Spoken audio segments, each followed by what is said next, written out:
بسم اللہ الرحمن الرحیم بسم اللہ الرحمن الرحیم اسلامی نظام بائی ڈاکٹر یوسف القرضاوی۔ اس کا آج ہم نے باب 4 کرنا ہے جو کہ ہے اسلامی نظام کے ثمرات۔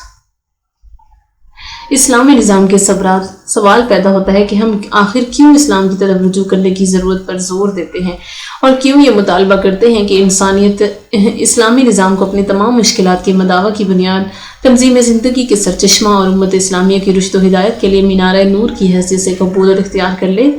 بعض سادہ لوگوں اور کم فہم لوگوں کا خیال ہے کہ اسلامی نظام کا آخرت کی کامیابی و کامرانی اور سرخروئی کے علاوہ اور کوئی ثمرہ اور حاصل نہیں ہے، اور یہ کہ ہم محض اس لیے اسلام چاہتے ہیں کہ ہم آتش جہنم سے نجات حاصل کر سکیں اور جنت میں داخل ہو سکیں۔ بلا شبہ اسلامی نظام کا ایک مقصد یہ بھی ہے، آخرت کی فوز و فلاح سب سے بڑے ثمرہ اور نفع کی ضامن ہے اور اس کی آرزو کرنا انسان پر فرض ہے۔ کسی صاحب فہم و شعور انسان کو یہ زیب نہیں دیتا کہ ابدی زندگی کو ایک مختصر اور فانی فائدے کی خاطر ضائع کر دے اور وہ کسی محدود اور تھوڑی سی زندگی کی خوشحالی کا حریص ہو اور اس عارضی زندگی کے بعد ابدی اور غیر فانی جنت کو فراموش کر دے۔ اللہ تعالیٰ کے کسی نیک بندے نے کیا خوب کہا ہے کہ اگر دنیا سونا ہو تو جو فنا ہو جاتا ہے اور آخرت ایک خزف ریزہ ہو جو ہمیشہ قائم دائم رہتا ہے، تو ایک عقل مند آدمی کو فنا ہو جانے والے سونے کو چھوڑ کر باقی رہنے والے خزف ریزہ کو اختیار کر لینا چاہیے۔ پھر دنیا کی قدر و قیمت ہی کیا ہے جو ایک خزف ریزہ ہے، اور آخرت سے چشم پوشی کیسے ممکن ہے؟ حقیقت یہ ہے کہ ایک سنگریزہ کو جو نسبت سونے کے ساتھ ہے، دنیا کو آخرت کے ساتھ اتنی نسبت بھی نہیں ہے۔ مثالیں تو صرف اس لیے پیش کی جاتی ہیں کہ ان میں کچھ نہ کچھ نسبت پائی جاتی ہے۔ تاہم اللہ کی حکمت یہ ہے کہ اس نے اس دنیا کی بھلائی اور اس کی سلامتی اور فرد اور جماعت کی کامیابی کا دار و مدار اس دین اسلام پر رکھا ہے جو اس نے اپنے بندوں کو عطا کیا ہے۔ جو آدمی اس دین پر ایمان لاتا ہے اور اس کی تعلیمات پر عمل کرتا ہے، اللہ تعالیٰ اس کو ایک پاکیزہ اور بہترین زندگی کی ضمانت دیتا ہے اور گمراہی اور نامرادی اور بدبختی سے اس کی حفاظت کرتا ہے۔ فَمَنِ اتَّبَعَ هُدَايَ فَلَا يَضِلُّ وَلَا يَشْقَىٰ، جو کوئی میری ہدایت کی پیروی کرے گا وہ نہ گمراہ ہوگا نہ بدبختی کا شکار ہوگا۔ آج جب ہم انسانیت کو اسلامی نظام کی طرف دعوت دیتے ہیں تو ہم یہ پختہ یقین رکھتے ہیں کہ جس دنیا میں ہم رہتے ہیں اس کے لیے یہ نظام خیر ہی خیر ہے اور ہمارے معاشرے کے لیے سرتاپا فلاح ہی فلاح ہے۔ ہم اسلامی نظام پر اس لیے ایمان رکھتے ہیں اور انسانیت کو اس کی طرف دعوت اس لیے دیتے ہیں کہ یہ نظام حیات جہاں ابدی سعادت و خوشبختی کی ضمانت دیتا ہے، وہاں یہ ہماری دنیاوی زندگی کو ایسے بے شمار انفرادی و اجتماعی اور مادی اور روحانی منافع و ثمرات سے بہرور کرتا ہے جنہیں کوئی دوسرا نظام زندگی عطا نہیں کرتا ہے، خواہ اس کو مشرق سے درآمد کیا گیا ہو یا مغرب سے۔ آپ پوچھیں گے کہ یہ نظام ہمیں کن فوائد و ثمرات سے بہرور کرتا ہے؟ آئندہ صفحات میں ہم اس سوال کا مفصل جواب دیں گے۔ ایمان اور اسلامی وجود کی تکمیل۔ حقیقت یہ ہے کہ اسلامی نظام ایک ایسا بے مثال نظام زندگی ہے جس کے ذریعے ہم اپنے ایمان کی تکمیل پاتے ہیں اور اپنے اسلامی وجود و تشخص کو مستحکم بناتے ہیں اور اس میں اپنی حقیقت کو نمایاں کرتے ہیں۔ یہ ایک ایسا حتمی نظام ہے جس کے علاوہ ہمارے پاس کوئی دوسرا نظام نہیں ہے اور ہمیں اسے قبول کرنے کا کوئی اختیار حاصل ہے نہ ترک کرنے کا، کیونکہ ہم اس بات پر راضی ہو چکے ہیں کہ اللہ تعالیٰ ہمارا پروردگار اور مالک ہے، اسلام ہمارا دین ہے، قرآن ہمارا امام و رہنما اور حضرت محمد صلی اللہ علیہ وسلم ہمارے رسول ہیں۔ ایمان باللہ کی روح کا لازمی اور فطری تقاضا یہ ہے کہ آدمی اپنے تنازعات و مناقشات کی فیصلے شریعت اسلامی کی عدالت سے کرے اور انہیں بلا چوں چراں اور مکمل تسلیم و رضا کے ساتھ قبول کرے، اور یہ غیر متزلزل ایمان رکھے کہ قانون الہی سراسر ایسا عدل ہے جس میں کوئی ظلم و جور نہیں ہے، ایک خیر ہے جس میں کوئی شر نہیں ہے، اور ایک ایسا علاج ہے جس کے سوا کوئی شفا نہیں۔ شریعت الہی کے مبنی بر عدل ہونے پر شک کرنا اور انسان کے خود ساختہ قانون کے مقابلے میں اس کو ثانوی حیثیت دینا اللہ تعالیٰ کے علم، اس کی حکمت اور اپنی مخلوق کے حالات کے متعلق اس کی معلومات پر اقتان ہے۔ اس کا معنی یہ ہے کہ اللہ تعالیٰ اپنی مخلوق کے ساتھ بھلائی اور احسان کرنا نہیں جانتا۔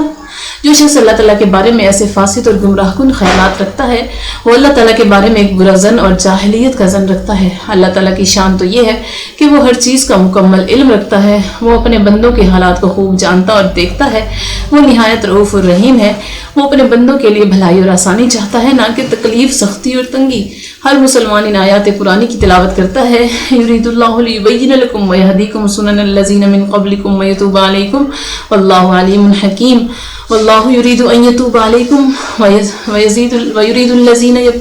یتبعون الشہوات ان تمیلوا میلا عظیما یرید اللہ ان یخفف عنکم وخلق الانسان ضعیفا۔ اللہ چاہتا ہے کہ تم پر وہ طریقے واضح کرے اور انہیں طریقوں پر تمہیں چلائے جن کی پیروی تم سے پہلے صلحاء کرتے رہے ہیں، اور تم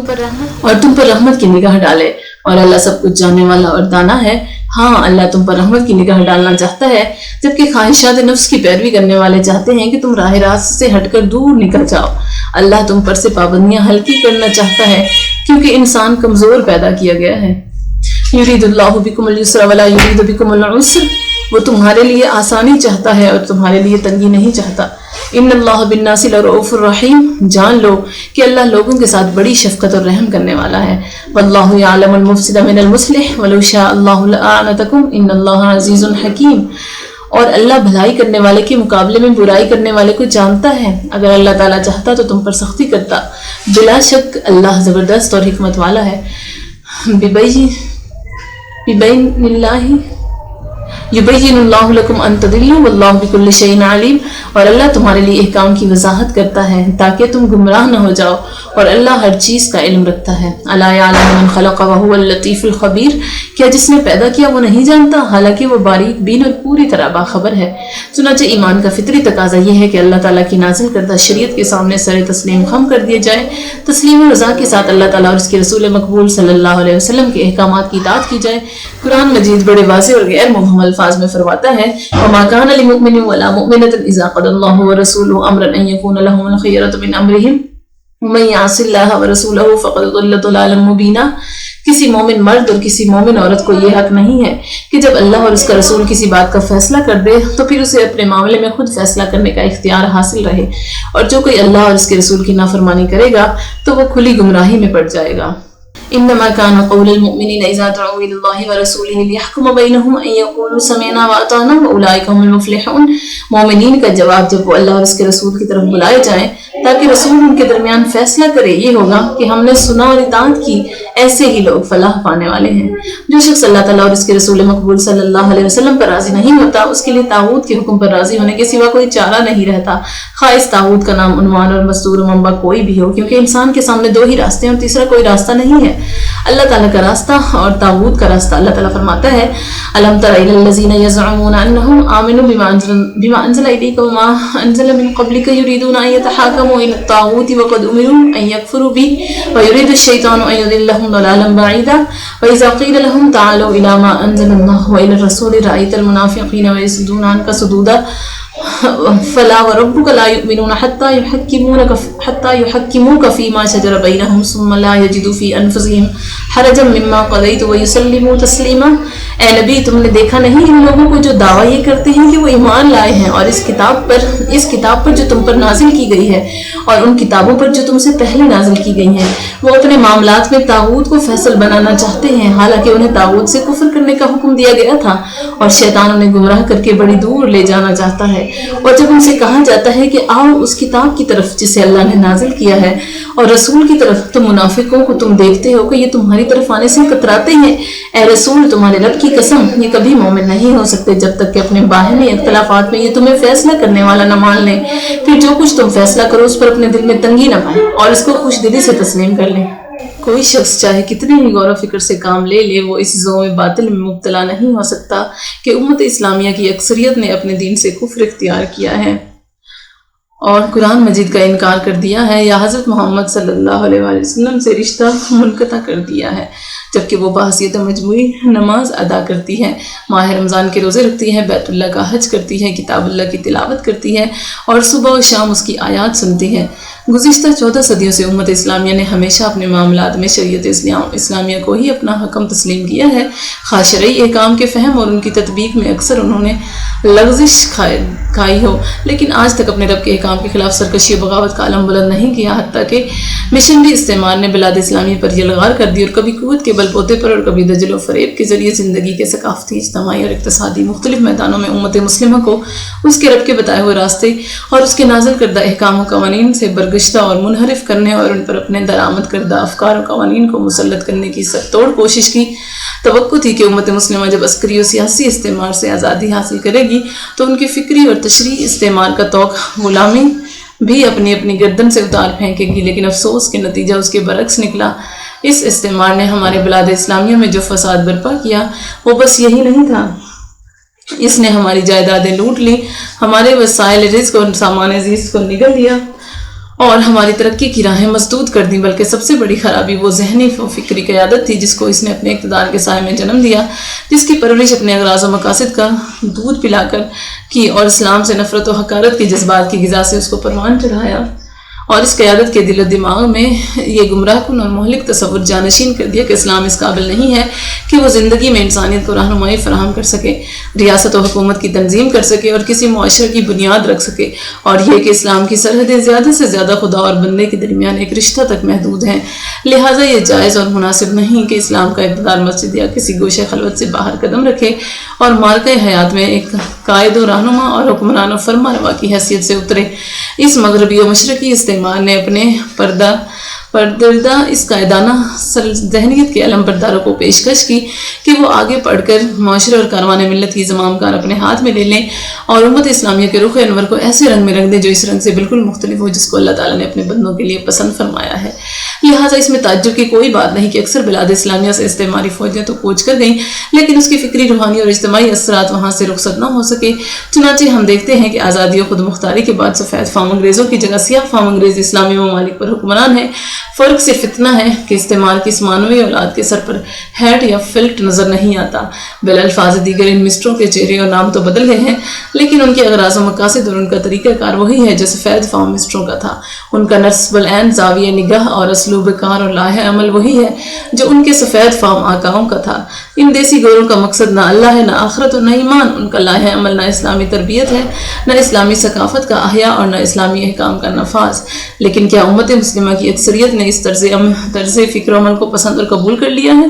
واللہ ہرگز نہیں۔ امت مسلمہ اس کو مکمل طور پر مسترد کر دے گی اور ہمیشہ اللہ تعالیٰ، اس کے رسول حضرت محمد صلی اللہ علیہ وسلم اور اس کی کتاب قرآن مجید سے محبت کرتی رہے گی۔ وہ خوب جانتی ہے کہ دنیا و آخرت کی کامیابی اور خوشبختی اپنے دین کی اتباع، کتاب اللہ اور سنت رسول اللہ کی پیروی اور زندگی کے معاملات میں اللہ تعالیٰ کے حکم کو فیصل بنانے اور حدود شریعہ کو قائم کرنے میں مضمر ہے، اور ان کی نامرادی و سیاہ بختی، بھوک اور افلاس، خوف و ہراس، رزق کی تنگی، خصوصاً آخرت میں عذاب الہی ان لوگوں کا مقدر ہے جو شہنشاہ کائنات کی ہدایت اور اس کے احکام و قوانین سے روگردانی کرتے ہیں، اس کے بتائے ہوئے طریقہ سے انحراف کرتے ہیں اور اس کی کتاب نور و ہدایت کو پس پشت ڈال دیتے ہیں۔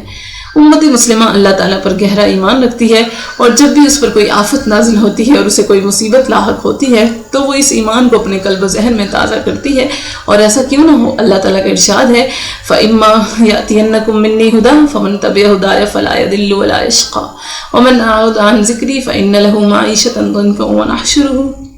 یوم القیامت اعمی۔ اگر میری طرف سے تمہارے پاس ہدایت پہنچے تو جو میری ہدایت کی پیروی کرے گا وہ نہ گمراہ ہوگا اور نہ بدبختی میں مبتلا ہوگا، اور جو میرے ذکر سے منہ موڑے گا تو اس کے لیے دنیا میں تنگ زندگی ہوگی اور قیامت کے دن ہم اسے اندھا اٹھائیں گے۔ وَضَرَبَ اللَّهُ مَثَلًا قَرْيَةً كَانَتْ آمِنَةً مُطْمَئِنَّةً يَأْتِيهَا رِزْقُهَا رَغَدًا مِنْ كُلِّ مَكَانٍ فَكَفَرَتْ بِأَنْعُمِ اللَّهِ فَأَذَاقَهَا اللَّهُ لِبَأْسَ الْجُوعِ وَالْخَوْفِ بِمَا كَانُوا يَصْنَعُونَ۔ اللہ ایک ایسی بستی کی مثال دیتا ہے جو امن و اطمینان سے زندگی بسر کر رہی تھی اور ہر طرف سے بفراغت اس کو رزق پہنچ رہا تھا کہ اس نے اس کی نعمتوں کی ناشکری کی، لہٰذا اللہ نے اس کے باشندوں کو ان کے کرتوتوں کا یہ مزہ چکھایا کہ بھوک اور خوف کی مصیبت ان پر چھا گئی۔ وَكَأَيٍّ مِّن قَرْيَةٍ عَتَتْ عَنْ أَمْرِ رَبِّهَا وَرُسُلِهِ فَحَاسَبْنَاهَا حِسَابًا شَدِيدًا وَعَذَّبْنَاهَا عَذَابًا نُكْرًا فَذَاقَتْ وَبَالَ أَمْرِهَا وَكَانَ عَاقِبَةُ أَمْرِهَا خُسْرًا۔ کتنی ہی بستیاں ہیں جنہوں نے اپنے رب اور اس کے رسولوں کے حکم سے سرتابی کی تو ہم نے ان سے سخت محاسبہ کیا اور ان کو بہت بڑی سزا دی، انہوں نے اپنے کیے کا وبال چکھ لیا اور ان کا انجام کار گھاٹا ہی گھاٹا ہے۔ ہم ہر صاحب اقتدار ٹولہ اور ہر مخالف اسلام گروہ کو یہ چیلنج دیتے ہیں کہ وہ اس نہایت اہم معاملے میں امت کی براہ راست آزادانہ ہو یا جانبدارانہ رائے معلوم کریں کہ وہ قرآن کے مطابق فیصلہ چاہتے ہیں یا اس کے خلاف۔ مسلمانوں کی زندگی میں یہ ایک سنگین ترین معاملہ ہے، لیکن جو بات ہمیشہ باعث تعجب رہی ہے وہ یہ ہے کہ امت مسلمہ کو نظر انداز کیا گیا اور اس کے معاملات کا فیصلہ کرنے کے لیے اس کی طرف رجوع نہیں کیا گیا۔ ہمیں نہیں معلوم کہ کسی ایک بھی اسلامی ملک کے لوگوں سے اس کے عہد غلامی یا دور آزادی میں اس اہم معاملے میں جو ان کی زندگی اور منزل مقصود کا معاملہ ہے ایک دفعہ بھی رائے لی گئی ہو۔ اسلامی نظام وہ واحد نظام زندگی ہے جو ایک مسلمان کی زندگی سے واضح تناقض کو دور کرتا ہے اور اس کی روح اور فکر کے درمیان تصادم اور کشمکش کو ختم کرتا ہے۔ ایک مسلمان چونکہ اسلام کا جو اللہ تعالیٰ کا عطا کردہ ایک دستور العمل ہے، اطاعت شعار ہے، اسی لیے اس کا یہ ایمان ہے کہ عقیدہ، عبادت، قانون، اخلاق و آداب اور رسول و اقدار کی میں رہنمائی اور فیصلہ طلب کرنے کے لیے اسلام کی طرف رجوع لازمی ہے، لیکن وہ اپنے گرد و پیش زندگی کسی دوسری ہی رخ پر چلتے ہوئے پاتا ہے۔ اگرچہ اسلام کی برملا یا در پردہ مخالفت نہیں کی جاتی ہے، چنانچہ قانون سازی، تعلیم و تربیت اور ثقافت و تہذیب میں اسلام کا اعتبار اس کی نظروں سے گر جاتا ہے، اور مسلمان اپنی زندگی کے اس عجیب و غریب تناقض کی وجہ سے حیرت و اضطراب کا شکار بنا ہوا ہے۔ کیا یہ بات موجب تعجب نہیں کہ ایک مسلمان اپنے آپ کو مجبور پاتا ہے کہ وہ ان قوانین سے فیصلہ کرے جو اس کی محبوب شریعت کے خلاف ہے، ان رسائل و جرائد کا مطالعہ کرے جو اس کی فکر سلیم کا گلا گھونٹ دیتے ہیں، ایسی نشریات سنے اور ایسے ٹیلی ویژن پروگرام دیکھے جو اس کو اس کی منزل سے دور لے جاتے ہوں، وہ ان لغویات پر اپنے دل کی گہرائیوں سے صرف لعن طعن کر کے رہ جاتا ہے۔ ایک مسلمان مرد کتاب اللہ اور سنت رسول اللہ کے مطابق شادی کرتا ہے، لیکن اس کی بیوی ایسا لباس بطن کرتی ہے جو اللہ تعالیٰ اور اس کے رسول صلی اللہ علیہ وسلم کو پسند نہیں ہے۔ وہ حکومت کو جابرانہ اور ظالمانہ ٹیکس ادا کرتا ہے، لیکن زکوٰۃ ادا کرنے کی گنجائش نہیں پاتا جو اس پر اس کے رب کی طرف سے فرض کی گئی ہے۔ وہ حرمت سود پر یقین رکھتا ہے، لیکن اقتصادی زندگی کے جس چکر میں اس کو جکڑ دیا گیا ہے وہ اس کو روند کر رکھ دیتا ہے اگر وہ اس چکر کے دھارے کے خلاف چلتا ہے۔ لہٰذا یہ اسلامی نظام ہی ہے جو ہمیں گناہ سے نجات دلاتا ہے اور ہمیں اس دن اللہ تعالیٰ کے عذاب اور غضب سے بچا لے گا جس دن ہم سب اس کے دربار میں حاضر ہوں گے اور ہم سے پوچھا جائے گا کہ تم نے اس کتاب کے ساتھ جسے ہم نے تم پر نازل کیا تھا کیسا سلوک کیا؟ کیا ہم نے اسے پس پشت ڈال دیا تھا یا اسے اپنا رہبر و رہنما اور دستور حیات بنایا تھا؟ اسلامی نظام کے ذریعے ہم اللہ تعالیٰ کی تائید، برکت، نصرت، رزق اور قوت کے مستحق بن سکتے ہیں، بشرطے کہ ہم اسلامی نظام کے ذریعے سے ڈریں، اس کی نصرت کریں، اس کی ہدایت کے اتباع کریں، اس کے راستے پر استقامت سے گامزن رہیں۔ اللہ تعالیٰ جس کی بات سچی اور جس کا وعدہ برحق ہے فرماتا ہے کہ وَمَن يَتَّقِ اللَّهَ يَجْعَل لَّهُ مَخْرَجًا وَيَرْزُقْهُ مِنْ حَيْثُ لَا يَحْتَسِبُ۔ جو اللہ سے ڈرتا ہے اللہ اس کے لیے مشکلات سے نکلنے کا راستہ پیدا کر دیتا ہے اور اس کو ایسے راستے سے رزق دیتا ہے جس کا وہ تصور بھی نہیں کرتا ہے۔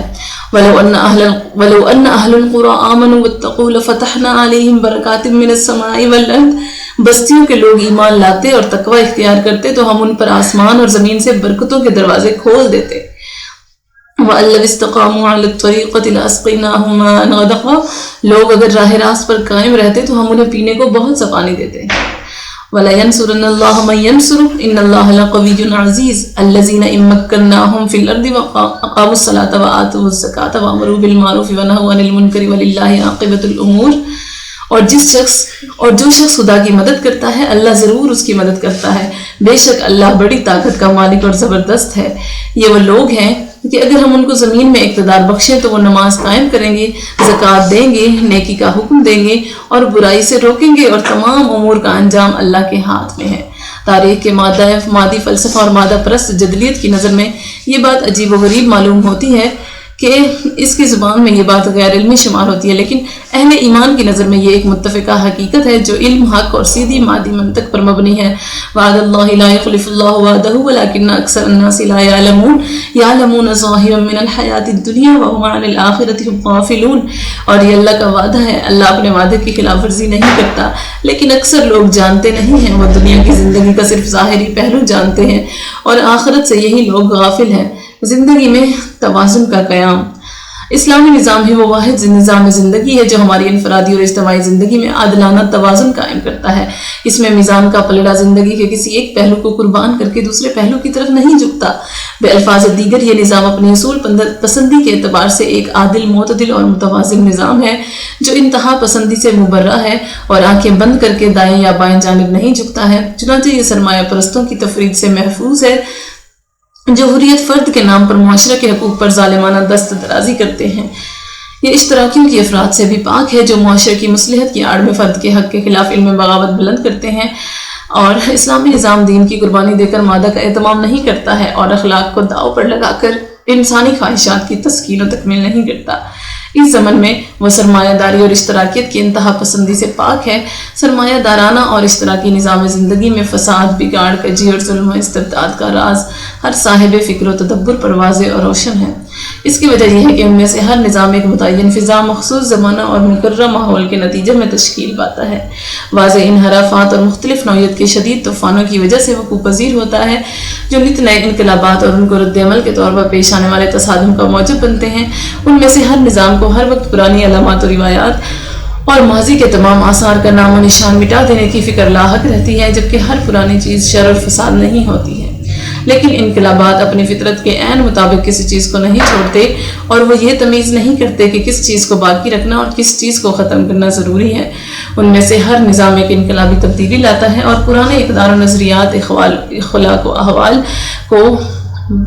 بدل کر ان کی جگہ نئے اقدار و عقائد اور اخلاق و اطوار کو متعارف کراتا ہے۔ حالانکہ اگر عقل سے کام لیا جائے تو بڑی آسانی سے یہ حقیقت ان اسالیب زندگی کی سمجھ میں آ جائے گی کہ نہ ہر قدیم چیز بذات خود بری ہے اور نہ ہر نئی چیز کوئی بنفسی ہی کوئی برتری کی حامل ہے۔ کتنی ہی قدیم چیزیں ہیں جو بڑے نفع و فائدے کی حاصل ہیں، اور کتنی ہی نئی چیزیں ہیں جو شدید نقصان دہ اور ضرر رساں ہیں۔ مزید برآں قدیم و جدید دو نسبتی چیزیں ہیں۔ آج جو چیز قدیم ہے کل وہ جدید تھی، اور جو چیز آج نئی ہے وہ کچھ ہی مدت بعد پرانی ہو جائے گی۔ اس بنا پر اس کے خلاف بھی انقلاب لازم ہوگا اور اس کو مٹا کر اس کی جگہ کسی دوسری نئی چیز کو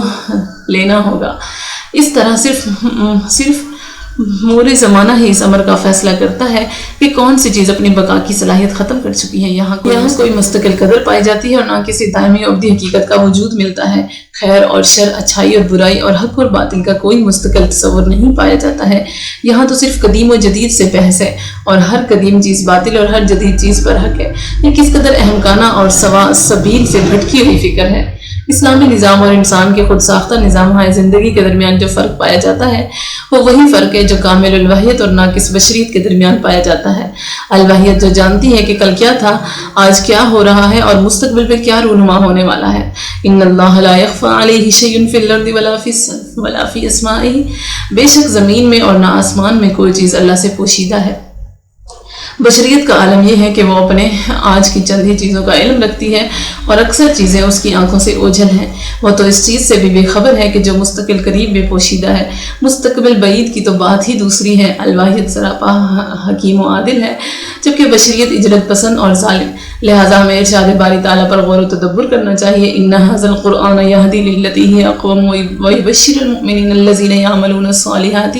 ان لهم اجرا کبیرا وان الذین لا یؤمنون بالآخرۃ اعتدنا لهم عذابا الیما ویدعو الانسان بالشر دعاءہ بالخیر وکان الانسان عجولا۔ یہ قرآن وہ راستہ دکھاتا ہے جو سب سے سیدھا ہے، اور مومنوں کو جو نیک عمل کرتے ہیں بشارت دیتا ہے کہ ان کے لیے اجر کبیر ہے۔ یہ بھی بتاتا ہے کہ جو لوگ آخرت پر ایمان نہیں رکھتے ان کے لیے ہم نے دردناک عذاب تیار کر رکھا ہے۔ اور انسان جس طرح جلدی سے بھلائی مانگتا ہے اسی طرح برائی مانگتا ہے، اور انسان بڑا جلد باز ہے۔ چنانچہ قرآن مجید سب سے عمدہ دستور العمل اور سب سے زیادہ عادلانہ راستہ کی طرف رہنمائی کرتا ہے، کیونکہ یہ حکیم و خبیر الوحیت کی نازل کرتا کتاب ہے۔ رہا انسان تو وہ ایک مخلوق ہے، دوسروں کے اثرات قبول کرتا ہے، اپنے جذبات سے متاثر و مغلوب ہو جاتا ہے اور مشتعل ہو کر غیظ و غضب کا شکار ہو جاتا ہے۔ انسان طلب خیر میں جس عجلت کا مظاہرہ کرتا ہے اسی جلد بازی کا مظاہرہ طلب شر میں بھی کرتا ہے، کیونکہ انسان فطرتاً جلد باز واقع ہوا ہے۔ اسلامی نظام ایک ایسا صراط مستقیم ہے جس میں کوئی کجی ہے نہ انحراف، ایک سیدھا راستہ ہے، ہدف و منزل تک پہنچنے کا قریب ترین راستہ، ایک پرپیچ زگ زیگ راستہ آخرکار انسان کو منزل سے دور لے جاتا ہے، اور وہ کئی صحراؤں اور مہلک گھاٹیوں سے گزر کر وہاں تک پہنچتا ہے جس سے انسان کی قوت، راحت و آرام اور مسرت غارت ہو جاتی ہے۔ انسان کے بنائے ہوئے راستوں میں راستی اور اعتدال کی کمی ہوتی ہے، ان کے صراط مستقیم کے دائیں یا بائیں طرف مڑ جانے کا امکان ہوتا ہے، ان میں سے ہر راستہ افراط و تفرید کی طرف مائل ہوتا ہے۔ اس انسانی رویے کی نہایت واضح مثال قدیم زمانہ سے جمود اور ارتقاء، انفرادیت اور اجتماعیت اور روحانیت اور مادیت کے انتہا پسند رویے ہیں جن میں بعد المشرکین پایا جاتا ہے۔ یونان کے عہد سے لے کر، جیسا کہ استاد صلاح الدین سلجوقی نے اپنے مکالمہ میں ذکر کیا ہے کہ انفرادیت اور اشتراکیت کے عقیدہ کے مابین فکری کشمکش جاری رہی ہے، حتیٰ کہ اس کشمکش میں مفکرین پر یہ حقیقت مشتبہ ہو کر رہ گئی کہ آیا انسان اپنی فطرت میں ایک اجتماعی مخلوق ہے یا انفرادیت پسند وجود ہے، فرد کی انفرادیت طاقتور ہے یا اس کی اجتماعیت۔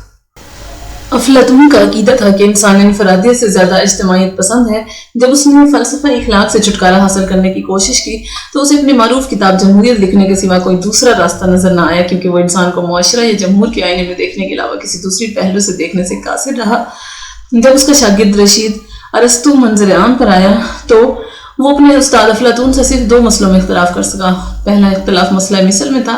لیکن آخری مرحلہ میں اس نے افلاطون کے مسئلہ مثل کو ہی اپنی منطق کی بنیاد بنا لیا۔ دوسرا اختلاف فرد کی اشتراکیت کے متعلق تھا۔ ارسطو نے اپنے استاد افلاطون کے برعکس یہ عقیدہ رکھتا تھا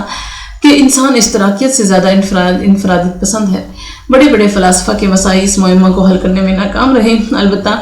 ان کوششوں نے ان دونوں نظریوں کے درمیان اختلاف کی شدت میں اضافہ کر دیا۔ ان کے پاس کوئی سند اور سرچشمہ ہدایت نہیں تھا جس کی طرف وہ رہنمائی کے لیے رجوع کر سکتے، لیکن کیونکہ افلاطون اپنی فطرت کے اعتبار سے فاقہ کش فقراء کے طبقہ سے تعلق رکھتا تھا، جبکہ ارسطو اپنی تربیت میں خوشحال عمرہ سے تعلق رکھتا تھا۔ یہ کشمکش افلاطونی فکر کے علمبردار اکیڈمیوں اور ارسطو کے پرستاروں کی درسگاہوں میں ہمیشہ جاری رہی۔ پھر دنیا میں یہودیت کا دور آیا، یہودیوں نے اموال اکٹھے کیا اور ان پر سود وصول کیا، احتکار اور استحصال کو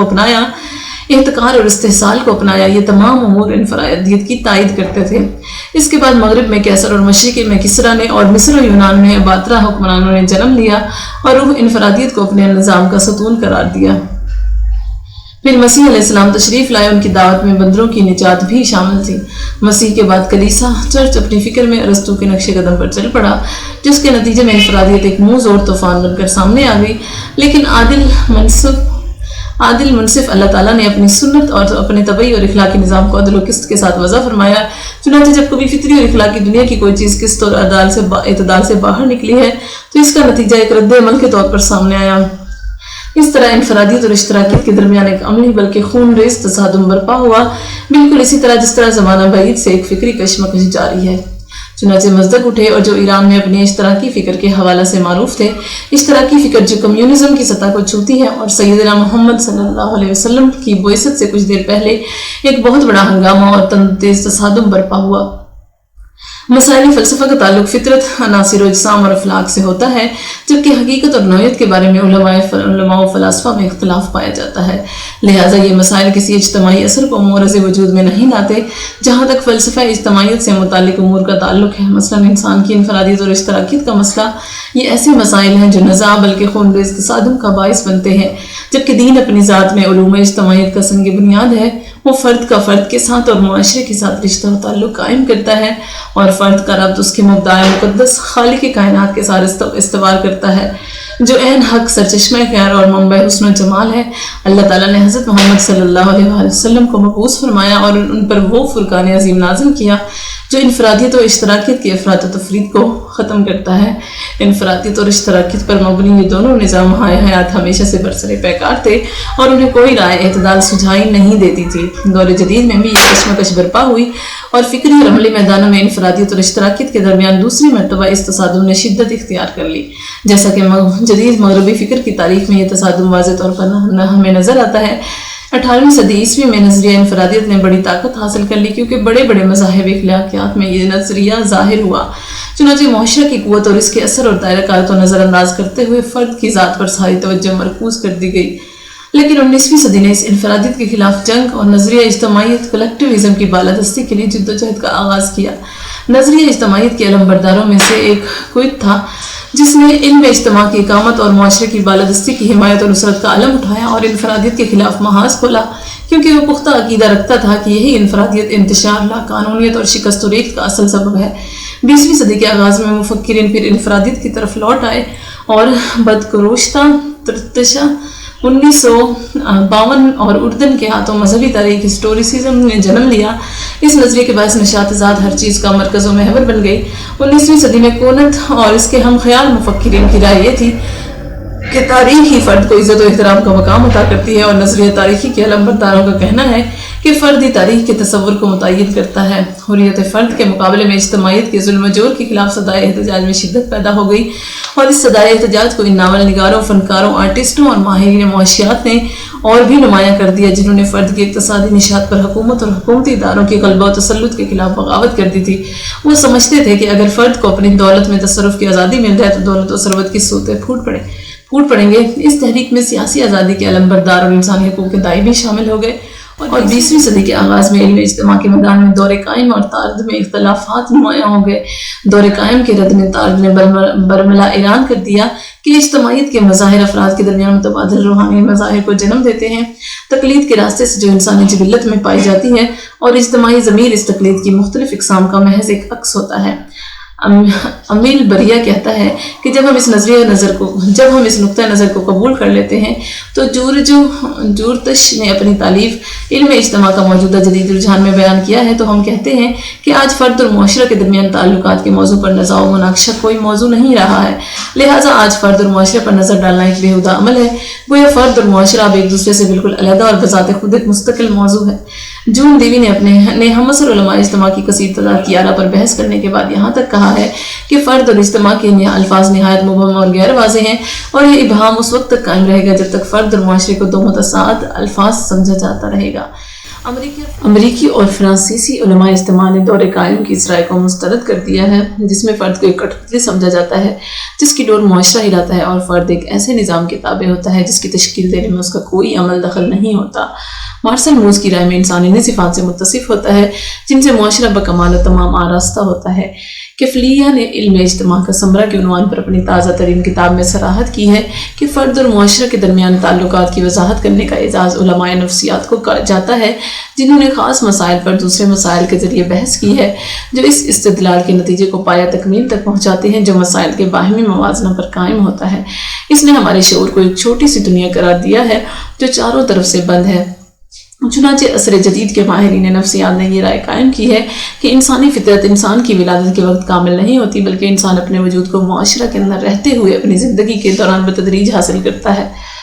اس قول کا نقطہ عروج یہ ہے کہ معاصر ماہرین اجتماعیت اور علماء نفسیات کی نظر میں فرد ایک مرکب ہے جو اپنی ترکیب میں اجتماعیت کا پہلو لیے ہوئے ہے، اور اس کے اجزاء ترکیبی کے درمیان نقطہ فصل تلاش کرنا ممکن نہیں ہے۔ اس طرح بڑی مشکل اور کوشش کے بعد معتدل فکر اس نظریہ اور عقیدہ تک پہنچی ہے جس کو نبی امی حضرت محمد صلی اللہ علیہ وسلم نے آج سے 1400 سال پہلے پیش کیا تھا۔ انہوں نے انسانیت کو ایسا معتدل راستہ عطا کیا جس میں بلا افراط و تفرید فرد اور معاشرے کے حقوق و فرائض میں بے مثال توازن پیدا کیا، اور اس نہج پر ایک امت وسط کو قائم کیا جو سب سے بہترین امت ہے جو کبھی لوگوں کی فلاح و صلاح کے لیے کھڑی کی گئی ہو۔ مشکلات و مسائل کا مکمل علاج۔ اسلامی نظام ایک واحد نظام ہے جو ہماری مشکلات کو بین و بیخ سے ختم کر دیتا ہے اور ہر معاملہ پر تمام زاویوں سے بحث کرتا ہے۔ چنانچہ یہ نظام کسی مسئلہ کے سطحی حل پر اکتفا نہیں کرتا اور صرف انہی سطحی پھوڑے پھنسیوں کا علاج نہیں کرتا جو انسانی جلد پر نمودار ہوتی ہیں، جبکہ اندر سے پورا وجود اسباب مرض کی وجہ سے درد سے مضطرب ہوتا ہے۔ یہ انسانی زندگی کے اقتصادی اور مادی دونوں پہلوؤں پر توجہ دیتا ہے۔ یہ معیشت کی تدبیر اور پیداوار میں اضافہ پر بھی توجہ دیتا ہے، لوگوں کے اموال کی حفاظت کا اہتمام کرتا ہے جسے اللہ تعالیٰ نے ان کے لیے معاش کا ذریعہ اور ان کی زندگی کا مدار قرار دیا ہے۔ یہ دولت کی نشو و نما، اس کی عادلانہ تقسیم اور اجتماعی کفالت، سوشل سیکیورٹی پر بھی اسی طرح توجہ دیتا ہے جس طرح انسانی جسم اس کی صحت اور طاقت پر، لیکن وہ نہ اس بات کو پسند کرتا ہے کہ معاشی خوشحالی ایک مسلمان کی غایت اولیٰ اور اس کی زندگی کا محور بن جائے، اور نہ اسے اس کی سب سے بڑی پریشانی اور دلچسپی قرار دیتا ہے جس پر اس کا سارا مبلغ علم صرف ہو جائے۔ زندگی صرف معاش کا نام نہیں ہے، اور نہ اس کی تمام مشکلات کی وجہ پیداوار کی کمی یا پیداوار کی غلط تقسیم ہے جیسا کہ بعض انتہا پسند مفکرین کا خیال ہے۔ انسان محض معاشی حیوان بھی نہیں جس کی ذاتی توجہ مادی خواہشات کی تکمیل پر مرکوز ہوتی ہے اور جس کی ساری تگدوں کا محور و مرکز تکمیل خواہشات کے وسائل و ذرائع کی تلاش ہوتی ہے، تاکہ جب ہم اپنی پیداوار میں اضافہ کر لیں اور پیداوار اور خدمات کی تقسیم کا اہتمام کر لیں تو عقدہ حل ہو جائے گا، مصیبت دور ہو جائے گی، زندگی خوشحال ہو جائے گی، انسان کامرانی اور سعادت سے بہرور ہو جائے گا۔ یہ دانشور اس حقیقت کو فراموش کر دیتے ہیں کہ انسانی نفس اور وجود کے بارے میں اس کی فکر اور زندگی کے متعلق اس کا نظریہ پہلا عامل ہے جس کے بغیر ہر حل ناکامی کا شکار ہو جاتا ہے اور علاج کی ہر تدبیر الٹ ہو جاتی ہے۔ ایک قدیم عربی شاعر جو ایک دقیق نظر اور عمیق فکر کا مالک تھا اور جس کا شمار ان لوگوں میں ہوتا تھا جو انسان اور اس کی زندگی کے بارے میں وسیع علم اور تجربہ کا دعویٰ رکھتے ہیں، کہتا ہے کہ قرآن مجید کس قدر سچی بات کہتا ہے جب وہ اللہ تعالیٰ کی سنت کو واضح کرتا ہے کہ جماعتوں کا مادی انقلاب ان کے دلوں کے انقلاب کے تابع ہوتا ہے۔ یہ نظریہ مارکسیت کے بالکل برعکس ہے جس کی روح سے قوموں کا مادی انقلاب ان کے دلوں کے انقلاب کا موجب ہوتا ہے۔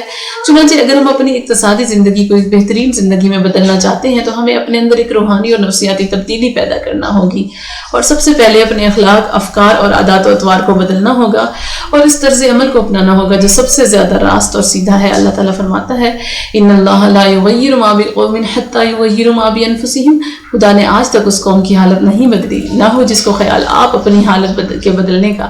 غیر اسلامی درآمد کردہ نظام زندگی میں ایک عیب اور خرابی یہ ہے کہ ان میں سے ہر نظام محض ایک مادی نظام ہے جس کی ساری پریشانی زندگی کے صرف اقتصادی پہلو تک محدود ہے اور جس کی نگاہ انسان کی صرف عارضی زندگی پر مرکوز رہتی ہے۔ یہ اس کے جسم کے خول اور اس کی حیوانی خواہشات اور جذبات کی تسکین کا اہتمام کرتا ہے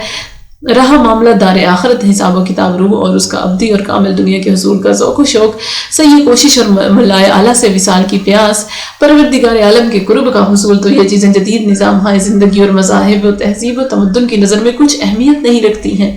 یہ صورت تو اس وقت ہے جب یہ مادی نظام فکری اور عملی طور پر آخرت کے عقیدے کا انکار نہ کرتا ہو، اس پر حملہ آور نہ ہوتا ہو اور اس کا گلا دبانے کی کوشش نہ کرتا ہو۔